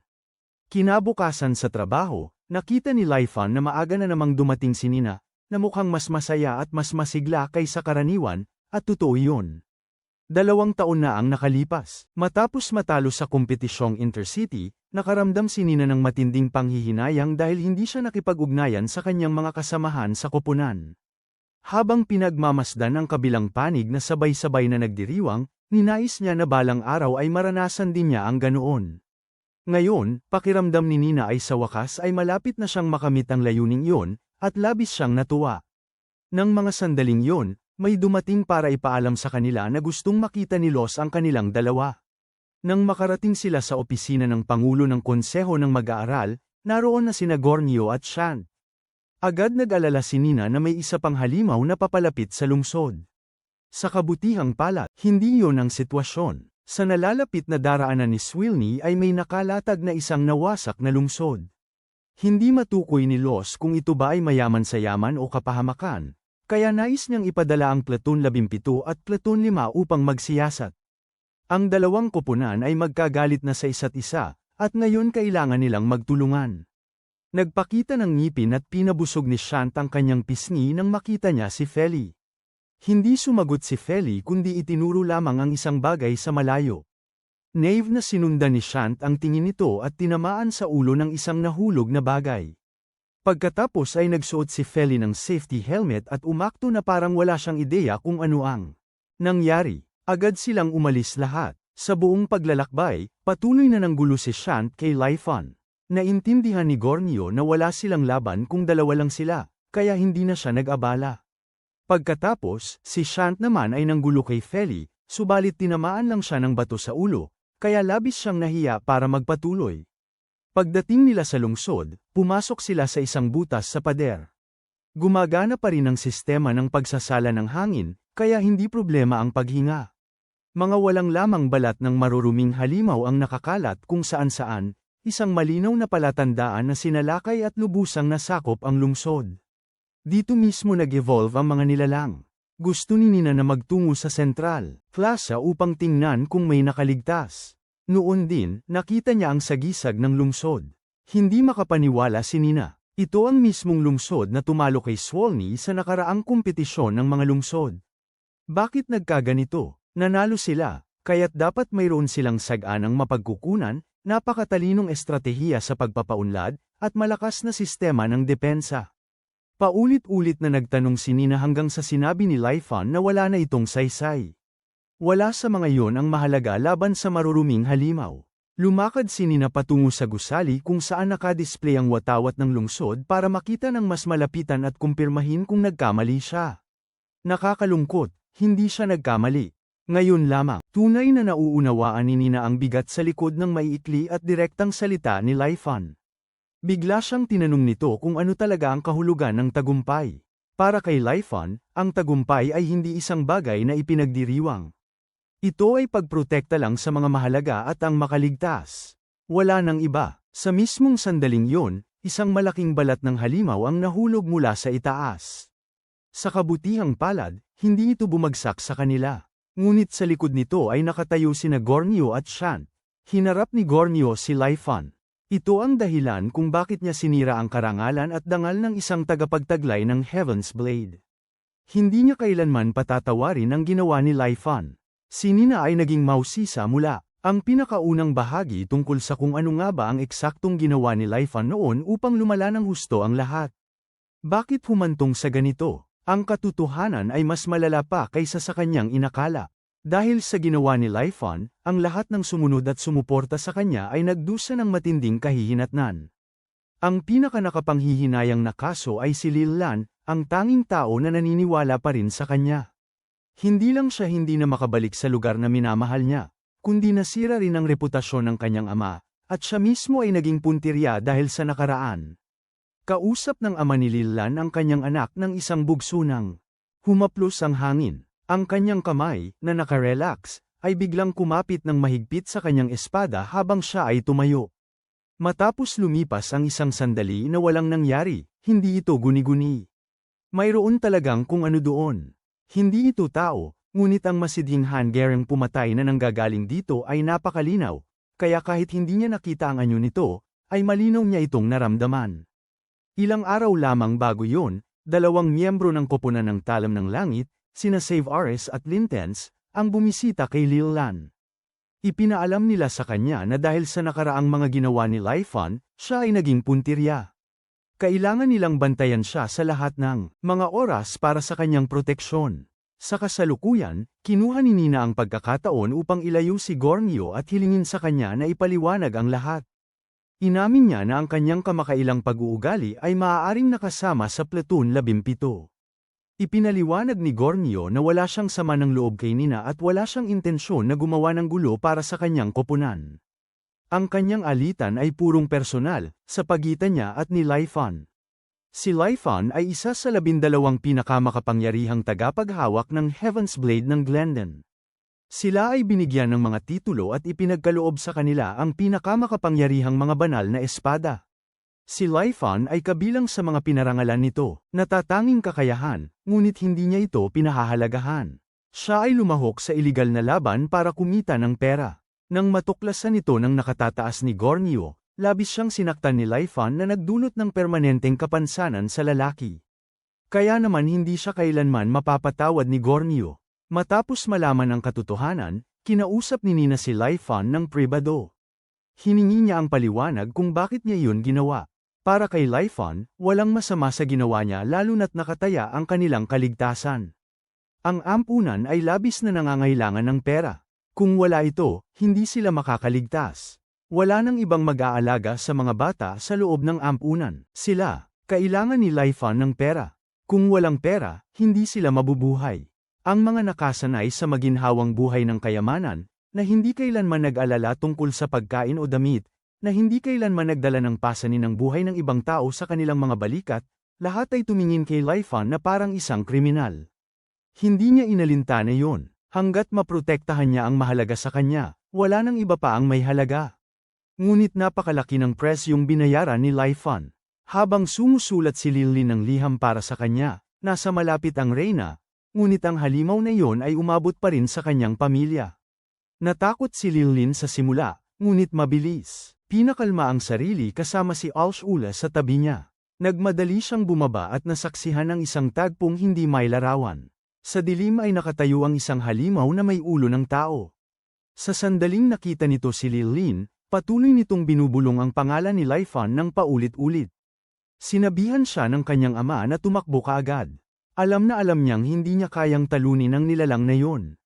Mukhang naintindihan ng halimaw ang kanilang mga salita at sumugod ito ng may suntok. Sinubukan ng ama ni Lilin na harangin ito, ngunit labis ang lakas ng puwersa. Hindi lang siya naitulak paatras, kundi maging si Lilin ay napatumba rin ng matinding presyon ng hangin. Mabilis siyang tumayo muli, gumalaw ng matulin patungo sa gilid, at itinusok ang talim niya sa binti ng nilalang. Pagkatapos ay bumalik siya upang tulungan si Lilin na makatakas. Ngunit hindi sila pinakawalan ng halimaw ng ganoon kadali. Huminga ito ng malalim at nagpakawala ng isang mapaminsalang sanikong sabog na nakatutok sa kanilang dalawa. Lumipat siya mula sa opensa patungo sa depensa, itinaas ang kanyang espada ng paalang at pinakawalan ang panloob niyang enerhiya upang bumuo ng isang harang. Napakalakas ng daluyong kaya't nayanig ang buong bahay at sabay-sabay na nabasag ang bawat bintana. Nanatili siyang matatag hanggang matapos ang sanikong sabog, pagkatapos ay bumagsak. Umabante ang halimaw, na parabang nagnanais, upang patayin ang ama at anak sa isang iglap. Sa mismong sandaling yon, kumislap ang katawan ni Lilin na may biglaang liwanag. Ang halimaw, na kinilabutan sa liwanag na ito, ay agad na tumakas. Sa likod niya ay nakatayo ang isang nilalang na nakamamanghang ganda ngunit may maringal na kapangyarihan. Nang maglaho ito, hinimitay si Lilin. Nagmamadaling lumabas si Alsheiler upang saluhin siya. Malinaw niyang inutusan si Save Ares na protektahan si Lilin. Ngunit nang magkagulo, wala siya. Si Save Ares, nang makitang kaya ni Lilin ang sarili niya, ay hinabol ang halimaw. Ayaw itong pakawalan, kahit na alam niyang sa kasalukuyan nitong. Ang estado ng isip ng nilalang na ito, na hindi lubos na tao o hayop man, ay hindi makaintindi sa kanyang mga sinabi. Ipinagbigay alam pa rin niya dito na nahulog na ito sa bitag ni Linton. Mas mainam kung hindi ito kikilos. Hindi naniwala ang nilalang sa kanya hanggang sa lumiwanag ang mga gininto ang sinulid sa paligid nito. Hindi ito makagalaw kahit kaunti. Ang buong katawan nito ay parang isang isdang nasa lambat na hindi makawala. Kung mas pipilitin itong kumawala, mas lalo itong mahihirapan at posibleng magdulot ng pinsala sa sarili.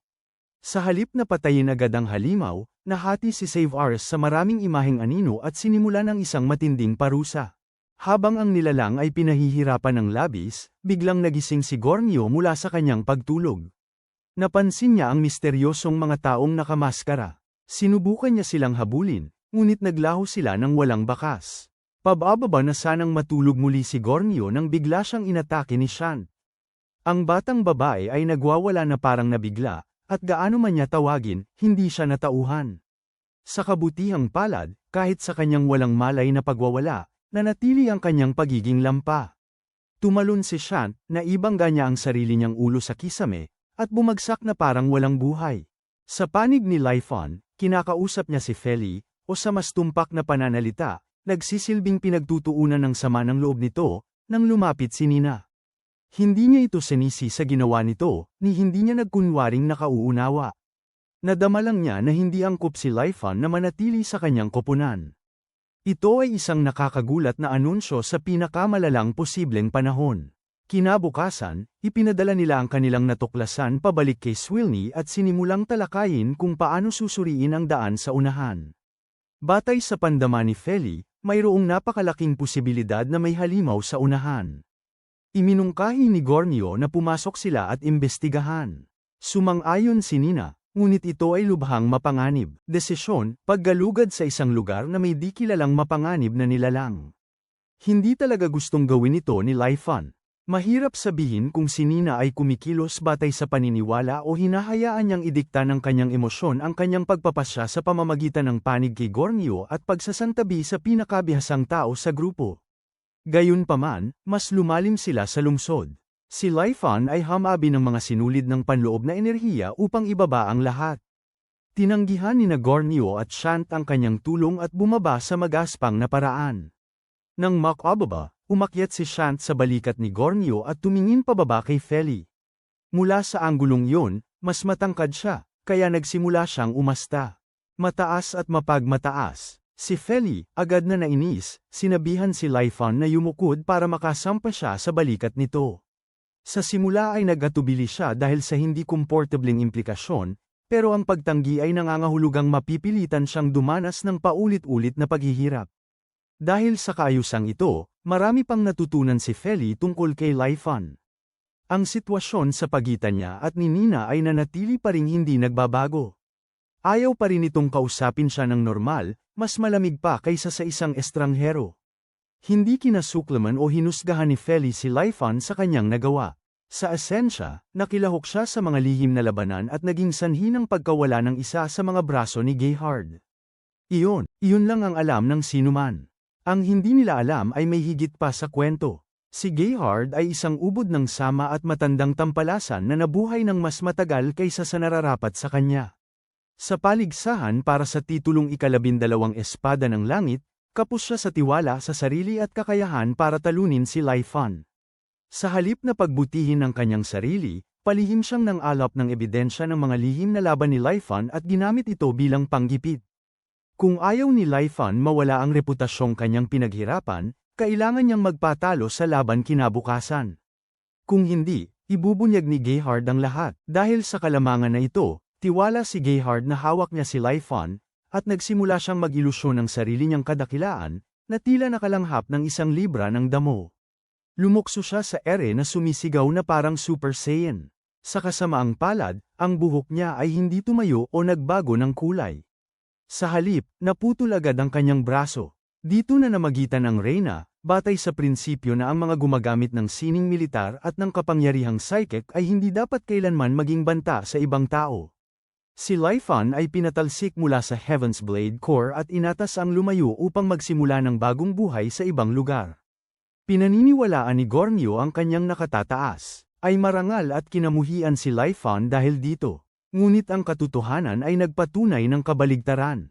Iyon mismo ang dahilan kung bakit si Save Ares, nang makasalubong si Gerhard sa kanyang anyo ng halimaw, ay piniling pahirapan ito sa halip na bigyan ng maaway na katapusan. Ang kasalukuyan niyang kalagayan ay sadyang nararapat lamang sa kanya. Nang sandaling yon, may tumawag sa 2 grupo upang magtipon. Nakakita sila ng lugar na kahawig ng sementeryo. Mahirap paniwalaan. Ang lungsod ay nagdusa sa isang kapahamakan na walang nakitang nakaligtas, gayunpaman ang mga patay ay maayos na inilibing at pinagpahinga. Sa sandaling yon, nakaramdam si Feli ng mga palatandaan ng buhay sa layong 200 metro. Nagsayang si Laifan, walang oras at humarurot patungo rito. Ang iba ay sumunod, tanging sina Shant at Feli lang ang naiwan. Si Laifan, na nangunguna, ay nakatagpo ng isang napakakakaibang nilalang, marahil isang espiritu. Ang buong katawan ng nilalang ay nagliliwanag at nagpalabas ng matinding presyon. Naramdaman ni Laifan na ang paggalaw ng kanyang katawan ay lubhang naging mas mahirap kaysa karaniwan. Tinanong ng nilalang si Laifan kung siya ay mula rito.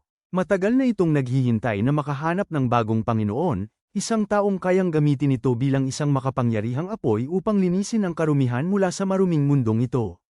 Bagaman walang ipinakitang puot ang nilalang, ang mapanupil na, ang patuloy na lakas na bumubuhos mula rito ay nagpahirap ng husto sa pagkilos, at hindi na ito natiis ni Laifan.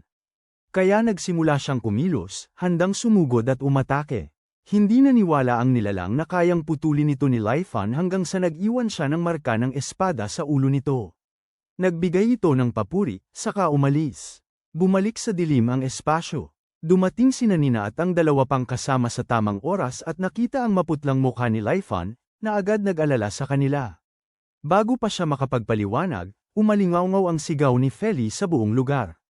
Inakala ng lahat na inatake siya ng isang halimaw. Si Laifan lang ang nakakaalam ng tiyak na si Shant ang gumagawa ng gulo. Naunawaan din ni Gornyo. Mainitan ang ulo ni Shant at tiyak na gagamitin niya si Feli para paghigantihan si Laifan. Nauna siyang umalis para pigilan siya bago pa mahuli ang lahat. Hinimok ni Laifan ang lahat na lumabas ng pinakamabilis hanggat maaari. Dahil sa kanyang engkwentro sa nilalang na yun, pakiramdam niya'y malayo sa ligtas ang lugar na ito. Maging ang pag-abot sa ibabaw ay maaaring hindi makatiyak sa kanilang kaligtasan. Dahil doon, umindayog si Laifan sa isang sinulid para hanapin si Feli. Pagdating niya sa selenium reactor, biglang lumabas si Shant at sumugod.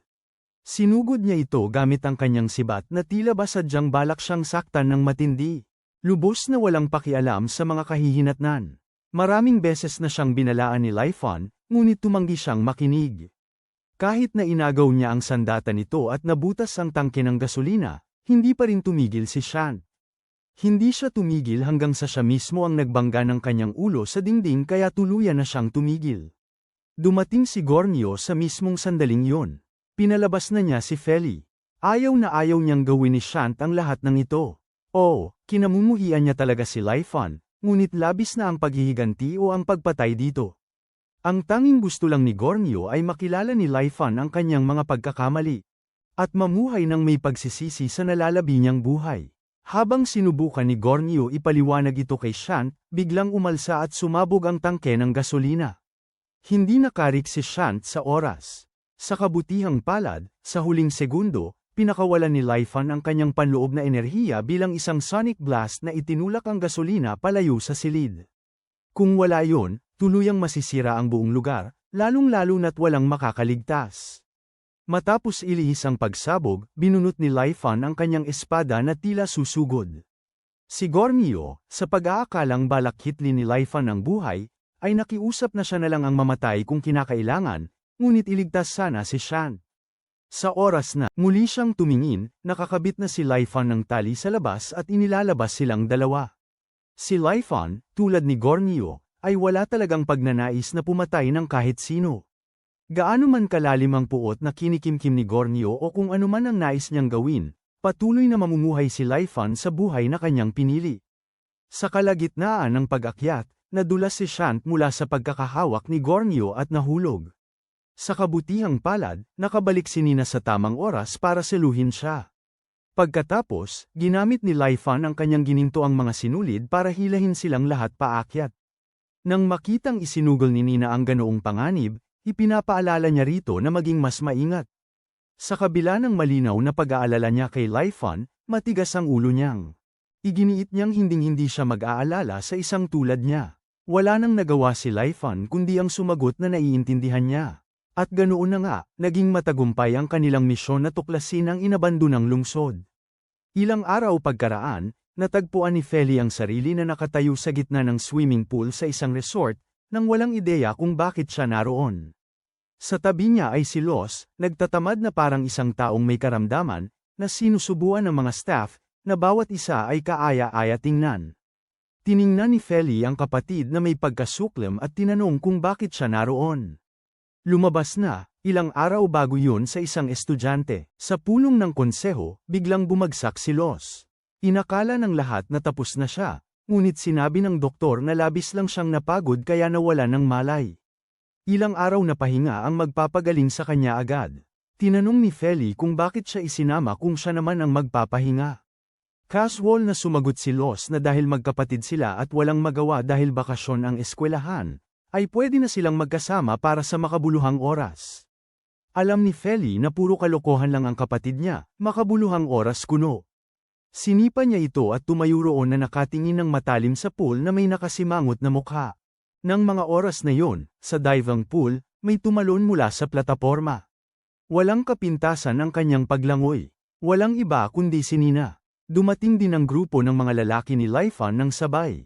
Nagulat si Feli nang makita silang apat doon. Kalmadong ipinaliwanag ni Nina na paminsan-minsan ay kailangan nila ng paglabas upang muling pasiglahin ang diwa at kalusugan ng bawat isa, at palakasin ang kanilang samahan bilang isang koponan. Naramdaman ni Feli na may kakaiba. Kung magkakaibigan silang apat, ano siya, palamuti na lang. Bakit walang nag-imbita sa kanya? Natigilan si Nina, hindi alam kung paano sasagutin. Sa kabutihang palad, Sjarn ay mabilis mag-isip at sinabing nabalitaan nila ang pagkahimatay ng presidente, kaya inakala nilang abala ito at ayaw nila itong abalahin. Ang makatuwirang sagot na yun ay sapat na upang mapawi ang pagdududa ni Feli. Saan man magpunta ang Platoon 17, hindi nalalayo ang grupo ni Mai, bahagi dahil naghahanap si Mai ng mga kwento at bahagi rin dahil gusto niyang magmasid ng mga lalaki habang ginagawa niya iyon. Bukod pa riyan, kailangan ni Mason ang bawat pagkakataon upang makalapit kay Laifan, o kaya'y aagawin siya ni Feli. Mabilis na hinayla ng dalawang babae si Mason sa harap ni Laifan.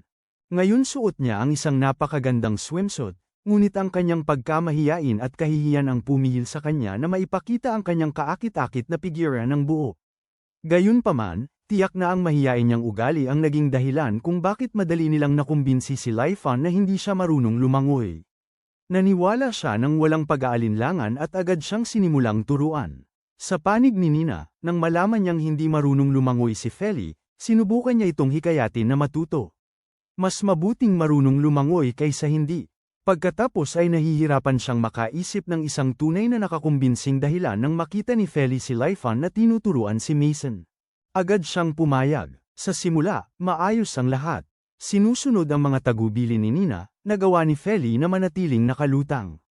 Ang problema ay sa isang mahalagang sandali, nalibang si Nina sa panunood kina Laifan at Mason at nakalimutan si Feli. Isang saglit na pagkapabaya at tuluyan ang naanod si Feli bago lumubog sa ilalim.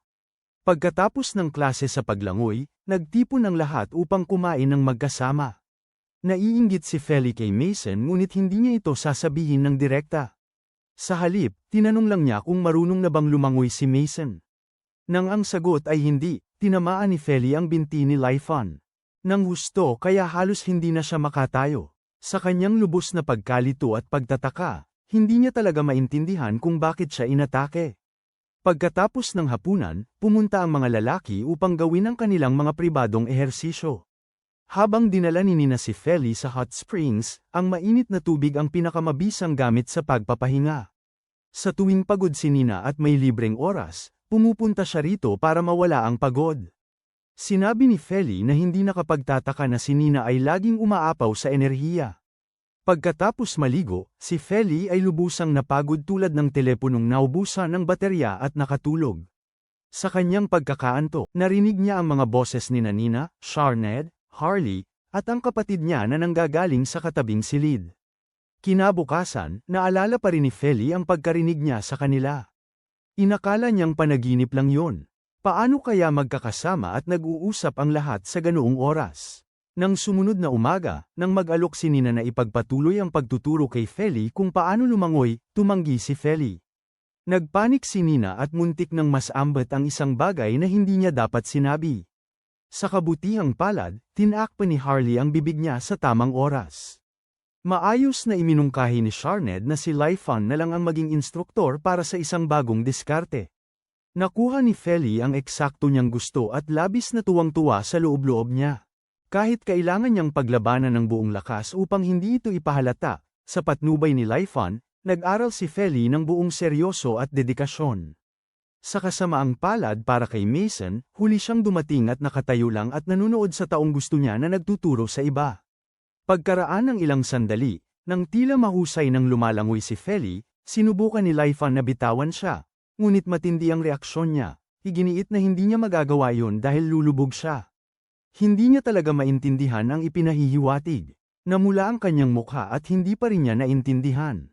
Tanging si Los lang, nagbabantay mula sa malayo, ay nagpupuyos sa galit na hirap pigilan. Pagkatapos ng aralin sa paglangoy ni Feli, sinadya ni Los na may umakay kay Laifan patungo sa isang silungan sa ilalim ng lupa. Nang sumara ng mahigpit ang pinto sa likuran niya, huli na nang napagtanto ni Laifan ang pakana. Pinayuhan siya ni Los na talikuran ang anumang pag-iisip na tumakas. Ang silungang ito ay idinisenyo upang makatagal sa anumang bagay nang hindi ibigay. Ngayon na ang oras para magkaroon ng taos-pusong pag-uusap ang dalawang lalaki. Ano nga ba ang tunay niyang relasyon kay Feli? Napansin ni Los na nakakaakit si Laifan ng mga babae sa bilis na nakababahala. At nag-alala na baka masaktan niya si Feli. At doon nagsimula ang pagbusisi sa mga relasyon ni Laifan sa bawat babaeng estudyante. Samantala sa itaas, nagpapahinga ang lahat nang biglang may lumitaw na grupo ng mga magnanakaw. Malinaw na hindi tiningnan ng mga hanggal na ito ang kalendaryo bago pumili ng target, pinili nila ang mismong resort kung saan nakatira ang mga estudyante ng sining militar. Upang protektahan ang mga sibilyan sa silid, pinukaw ni Feli ang kanyang kapangyarihan upang hanapin ang mga armas. Napansin siya ng mga magnanakaw, ngunit naging huli pa rin sila ng isang hakbang. Kinuha ni Sharned ang isang baril at nagbigay ng pabalat na putok.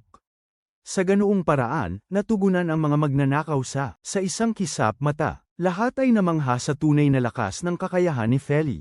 Ang pinomenang yun ng pagtagos ng kanyang kapangyarihan palabas ay karaniwang nangyayari lamang kapag siya ay pagod o hindi lubos na may malay.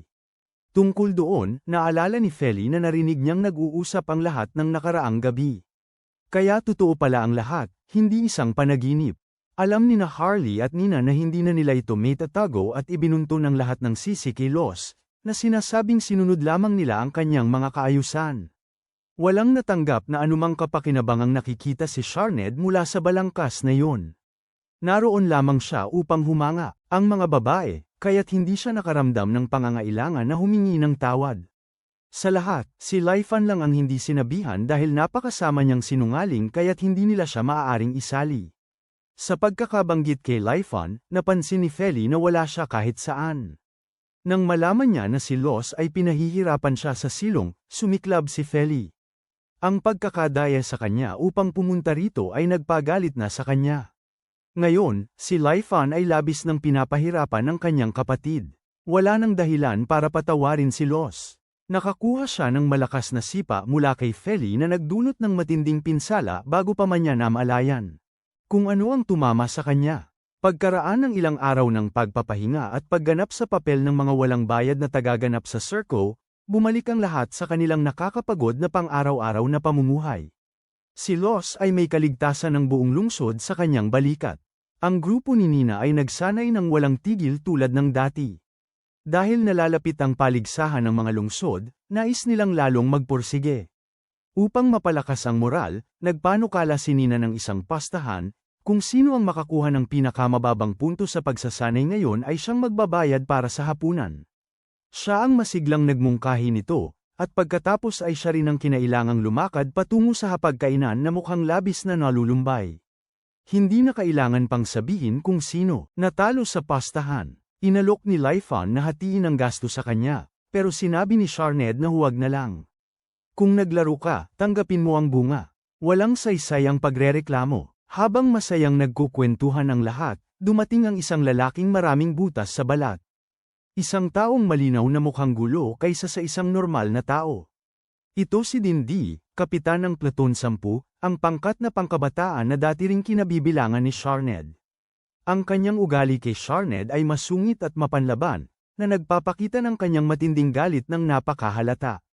Kinasuklaman ng lahat sa grupo ang paraan ng kanyang pagsasalita, pero nanahimik dahil sa takot na baka sila'y pagbalikan. At pagkatapos ay kailangan pang magbayad para sa bakuna sa rabies. Ayon kay Feli, si Sharned ay nakikipagkumpitensya pa rin para sa Platoon 10 noong nakaraang taon. Walang nakaintindi kung bakit siya biglang umalis. Ang kanyang pag-alis ay nagpabulusok sa ranggo ng Platoon 10 nang mas mabilis pa sa pagbagsak ng bato sa bangin. Maaaring panloob na alitan sa pagitan ng mga miyembro ng koponan o iba pa. Sakto namang lumitaw si Nerky at hinayla si Laifan palayo ng may labis na pagmamadali. Alam ni Laifan na may kakaiba kaya mabilis siyang nagpaalam kay Feli. Nainis si Feli dito, ngunit wala siyang magawa kundi sipin ang poste ng ilaw na parang penalty. Binaril. Hindi niya masisi si Nerky gayunpaman, dahil ang pulisya ay nakaharap sa isang tila mapanganib na grupo ng mga kriminal. Sila ay mga estudyanteng nagtutulak ng droga na tinatawag na overload, isa sa mga ipinagbabawal na substansya sa maraming lungsod. Ito ay kilala bilang isang pampasigla ng dugo. Kapag ginamit, lubos nitong pinapalakas ang kakayahan ng isang tao na madama ang panloob na enerhiya at pinapataas ang mga supernatural na kapangyarihan. Gayunpaman, ang mga side effect ng overload ay parehong matindi, kaya naman ang pulisya ay determinado na hulihin ang mga nagbebenta na ito. Ayon sa mga file ng investigasyon, mayroong 10 nagbebenta. Wala ni isa sa kanila ang militar. Ngunit batay sa pagdama ni Laifan sa enerhiya, isa sa kanila ang militar, at isa siyang napakapanganib, sa sandaling sabihin niyang narito sila, isang pagsabog ang naganap. Sumugod si Laifan at iwinasiwas ang kanyang espada upang paalisin ang usok at alikabok, inilantad ang pagkakakilanlan ng smuggler. Hindi tanga ang smuggler upang manatili at lumaban na napalibutan ng pulis. Pinili niyang tumakas. Narinig ni Nina, nakatatapos lang maligo sa bahay, ang kaguluhan. Ikinanal niya ang panloob na enerhiya sa kanyang mga kamay, nadama na si Laifan yun, at agad na humabol. Sa daan, isang kaaway, nagtago sa mga anino at nagpakawala ng mga palaso kay Nina upang harangin ang kanyang pag-usad. Dahil alam niyang maaaring nasa gulo si Laifan, buong determinasyon niyang ipinatawag ang kanyang sandata, ginamit ito upang basagin ang palaso, at patuloy na sumulong sa mga bubong, naabutan ni Laifan ang tumatakas na kriminal at nagpalitan sila ng ilang atake. Hindi mahina ang kalaban na ito. Sa katunayan, siya ay medyo malakas, kayang makipagpalitan ng atake kay Laifan nang hindi natitinag. Walang ideya si Laifan kung sino siya hanggang marinig niya ang pangalang Selen Van. Ito ang pangalan ng isang pangkat ng mersenaryo na nakabase sa Glendon City. Alam na ng lalaki kung sino si Laifan mula pa sa simula, na nagpaliwanag ng kanyang pananabik. Hinikayat niya si Laifan na pumunta rito para sa isang tunay na laban. Nagulat si Laifan na ang respetadong mga mersenaryo ng Selen Van ay bumaba sa pagtutulak ng droga. Ngunit hindi iyon ang totoo. Isinantabi ang kargamento ng armas, ang totoong layunin ni Haya ay kunin ang electronic spirit. Hindi naintindihan ni Laifan kung ano ang ibig sabihin yun. Nag-isip sandali si Haya at napagtanto ang issue. Hindi pa gaanong katagal si Laifan sa Heaven's Blade Corps para maintindihan ang maraming bagay na nangyayari sa likod ng mga eksena, at wala ng oras si Haya para magpaliwanag. Upang maging tiyak tungkol sa kanilang dalawa, ang kanilang mga guro ay nagmula sa iisang eskwelahan ng paggamit ng espada. Sa isang banda, sina Laifan at Haya ay kapwa alagad. Sabik din si Haya na subukan ang kanyang mga kakayahan laban sa isang nagtatangga ng Heaven's Blade. Mula simula hanggang matapos, hindi kailanman inilabas ni Laifan ang kanyang buong lakas. Hayaan niyang walang tigil na umatake ang kanyang kalaban nang hindi gumaganti, hanggang sa tuluyan ng nasira ang kanyang espada. Ngumisi si Haya ng may kasiyahan, ngunit biglang sumugod si Laifan at sinuntok siya ng malakas kaya siya ay napatilapon. Sinundan nito ni Laifan ng isang energy sphere na nagdulot ng malaking pagsabog. Nang habulin ni Laifan si Haya upang, kung saan siya tinamaan, isang figure ang lumitaw mula sa usok na may arco na ganap na nakaunat, nakatutok ng diretso sa kanya. Pinilit ng pana si Laifan na magtayo ng panangga na enerhiya bilang depensa. Matapos lumipas ang atake, si Haya at ang kanyang mga kasabwat ay naglaho. Wala nang ibang pagpipilian si Laifan kundi ang bumalik. Sa isang pagkakataon man o sadyang pinlano, si Haya ay dumiretso sa tahanan ni Gornio. Kung nagsaanib puwersa man ang dalawa upang pahirapan ang buhay ni Laifan ay mananatili pang makikita. Sa lungsod ng Glendon, si Lilin at ang kanyang ama ay pinatawag upang makipagkita sa reyna. Walang kamalay-malay si Lilin na ang reyna bago siya ay aktwal na nakatatanda niyang kapatid, isang malanding walang kapantay, na gustong-gustong tuksuhin at haplasan siya ng lampas sa pangkaraniwan. Perpektong pinananatili ni Al-Shaila ang kanyang papel bilang isang malamig at mailap na reyna, na nagtanong tungkol sa kalusugan ng ama at anak bago dumiretso sa punto. Nasaan na si Laifan ngayon, at maayos ba ang kalagayan niya? Nag-alinlangan si Lilin sa simula ngunit sa huli ay isiniwalat na pumunta ito sa isang syudad ng akademya. Lubos na nagulat ang reyna. Ang isang taong kasing walang pag-asa sa akademya tulad ni Laifan ay nakapasa pala sa kanilang entrance exam. Ibinahagi naman ni Lilin ang marami sa mga naranasan ni Laifan, batay sa kanilang mga liham sa isa't isa. Medyo nagtagal siya bago matapos ikwento ang lahat ng alam niya. May pag-aalinlangan at kawalan ng katiyakan kung dapat ba niyang itanong. Nais malaman ni Lilin kung balang araw ay makakabalik si Laifan sa Glendon City. Sumagot ang reyna na posible ito, ngunit kung talagang makakabalik si Laifan ay nakasalalay sa maraming salik. Maging ang reyna ay hindi maaaring magpasya ng mag-isa sa ganoong bagay.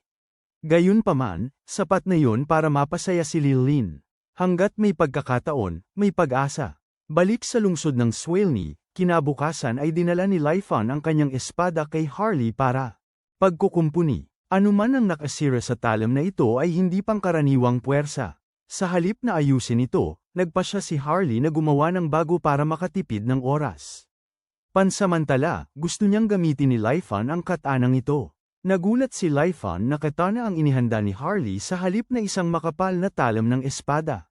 Sa buong sesyon ng pagsasanay ni Laifan, napagmasdan ni Harley ang kanyang tindig, anggulo ng pagtama, at mga teknik, at napagpasyahan na mas angkop sa kanya ang isang katana. At totoo nga, ang guro at ang eskwelahan na sinusundan ni Laifan ay parehong gumagamit ng katana. Ngunit sa halip na matuwa sa paggamit ng kanyang tamang armas, si Laifan ay may ekspresyon na tila nagtatago ng panloob na kaguluhan. Naramdaman ni Harley na may mali at hindi na niya pinilit pa. Kinuha niya pabalik ang katana. Naglakad-lakad si Laifan sa pasilyo na malungkot pa rin gaya ng dati. Nakita siya ni Nina at tumakbo palapit para makipagkwentuhan. Mukha siyang kakaiba, tila malungkot, at nag-alala siya. Naisip niya kung may nangyari pagkatapos kagabi at iniabot ang kamay upang hawakan ang noo nito. Ito ang ikinailang ni Laifan, at dali-dali siyang lumayo, batay sa kanyang reaksyon. Sigurado si Nina na may gumugulo sa kanya at sinundan siya para makakuha ng sagot. Noon nga, dumating si Naruki. Ipinabatid niya ang pasasalamat ng commander sa tulong ni Laifan noong nakaraang araw. Ngunit malayo pa sa pagtatapos ang kaso. Ang imbestigasyon sa sindikato ng pagpupuslit ng overload ay may koneksyon sa akademya. Nahirapan si Nina na maniwala rito. Hindi dapat kailanganin ng mga estudyante ng akademya na humantong sa ganoong uri ng gawain. Ngunit isinasaalang-alang ang nalalapit na intercity na kompetisyon at ang ebidensya na hawak na ng pulisya, hindi makakaiwas ang akademya sa hinala. Bago dumako sa pangunahing punto, iginiit ni Naruki na sumang-ayon si Nina na makipagtulungan, dahil ang sospek ay isang taong kilala nilang lahat. Matapos matanggap ang impormasyon mula kay Noki, hinanap ni Laifan si Feli para ipaalam sa kanya na ipagpapaliban ang pagsasanay ng Platen ng ilang araw dahil mayroon siyang kailangang asikasuhin. Sinubukan niyang itago ang dahilan sa pamamagitan ng pag-angat ng kanyang mga binti bilang pagtatanggol para maiwasan ang pagsipa.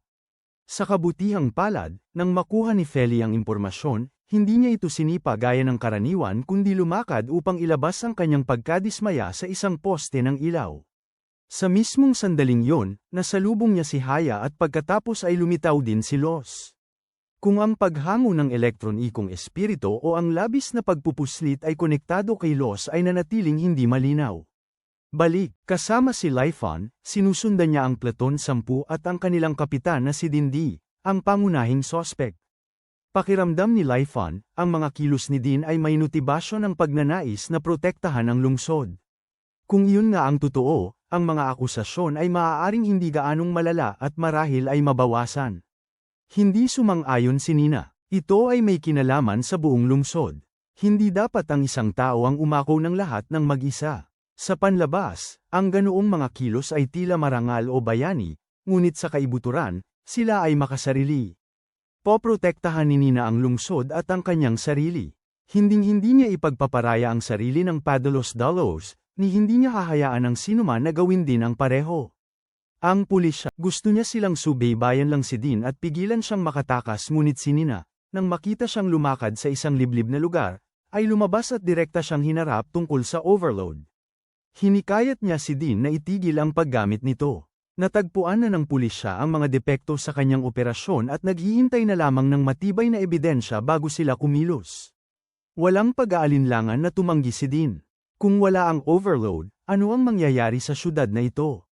Kapag dumating ang kompetisyon ng mga syudad, masisiguro ba ang kaligtasan ni Swilny? Kahit pa, itinuro ni Nina na ang paggamit ng hiram na lakas. Ang nakuha sa pagbubuwis ng kanyang katawan, ay pansamantalang ayos lamang. Nang wala na siya, sino ang susunod na magbubuwis ng buhay upang protektahan ang lungsod? Nang marinig ito, lalo lamang nitong ginagalit si Dean. Ang Platen 10 dati ay matitikas. Maaari sana silang naging mga mandirigma na naghatid ng kaluwalhatian para sa Swilny sa kompetisyon kung hindi umalis si Sharned.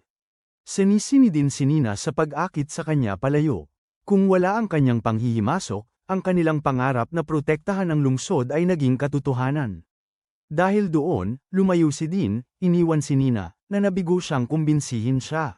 Hindi itinago ni Nina ang kanyang ginawa at sinabi ang lahat kay Narky. Talagang hindi siya maintindihan ni Narky, sinusubukang kumbinsihin ang isang kriminal na tumigil. Kung nagtagumpay yon, mas mabuti pang magretiro na ang pulis at maging magsasaka. Ngunit mula sa pananaw ni Nina, naiintindihan niya kung bakit ginawa ni Dean ang kanyang ginawa. Noong panahong yon, taglay ng Platon 10 ang lakas upang Daijin maging ang mga nangungunang pangkat, sila ay kinilala bilang mga mandirigma ng bagong henerasyon. Pagkatapos, biglang umalis si Sharned sa koponan sa kalagitnaan ng season. Nagdulot iyon ng matinding galit kay Dean, at humanap siya ng bawat posibleng paraan upang makaganti. Nang marinig ni Nina tungkol dito, pumunta siya para hanapin si Sharned. Pasa-pasa at may mga bagbog ang mukha niya nang sabihin niya rito na malapit ng buuin ang Platoon 17 at tinanong kung gusto nitong sumali. Hindi kailanman inilipat ni Nina si Sharned mula sa Platoon 10, ngunit hindi ito alam ni Dean. At ngayon, hindi na siya mapigilan. Lalong lalala ang sitwasyon kapag nabunyag ng pulisya ang mga estudyante ng military arts na gumagamit ng overload. Si Vance, bilang pinuno ng Military Arts Department, ay tiyak na matatanggal sa posisyon. Upang maiwasan ito, pumunta ang lahat sa opisina ni Los para humingi ng tulong niya. May kapangyarihan nga si Los. Isang salita mula sa kanya at ang pulisya ay uurong. Ngunit bilang kapalit, kailangan talunin ng Platoon 17 at ganap na pahinain ang kakayahan ng Platoon 10 na lumahok sa mga susunod na laban. Gagamitin ito ni Los bilang katwiran upang buwagin sila. Ito ang pinakamainam na solusyon. Kaya bang gawin ito ng Platoon 17, o mas partikular, ni Laifan? Sa sandaling yun, pumasok si Heya mula sa labas. Buong kumpiyansa niyang idineklara na kayang gawin ito ni Laifan, at higit pa. Nagtataka si Los kung paano nakakasiguro ng ganoon si Heya. Ang eskwelahan ng espada na parehong sinasanay ni Laifan at Heya ay may lubhang malakas na opensibang kapangyarihan. Kung ang isa ay nagpapadaloy ng panloob na enerhiya sa katawan, ang pagpapanumbalik ng mga kaalyado o pag-neutralize ng lakas ng kalaban ay isang simpleng bagay. Bukod pa rito, si Laifan ay isang tagapagtanga ng talam ng langit. Pinutol niya ang braso ni Jihad ng kasing dali ng pagputol ng saging na siyang pinakamalinaw na patunay. Ngunit upang gawin ito, kailangan ni Laifan na gumamit ng katana. Binaliwala ni Laifan ang lahat ng sinabi ni Heya. Sa sandaling makita niya ito, gusto niyang lumaban. Sa kabutihang palad, nagsalita sina Los at Nina sa tamang panahon. Ang prioridad ngayon ay ang pigilan si Dean, hindi ang gumamit ng espada laban kay Heya.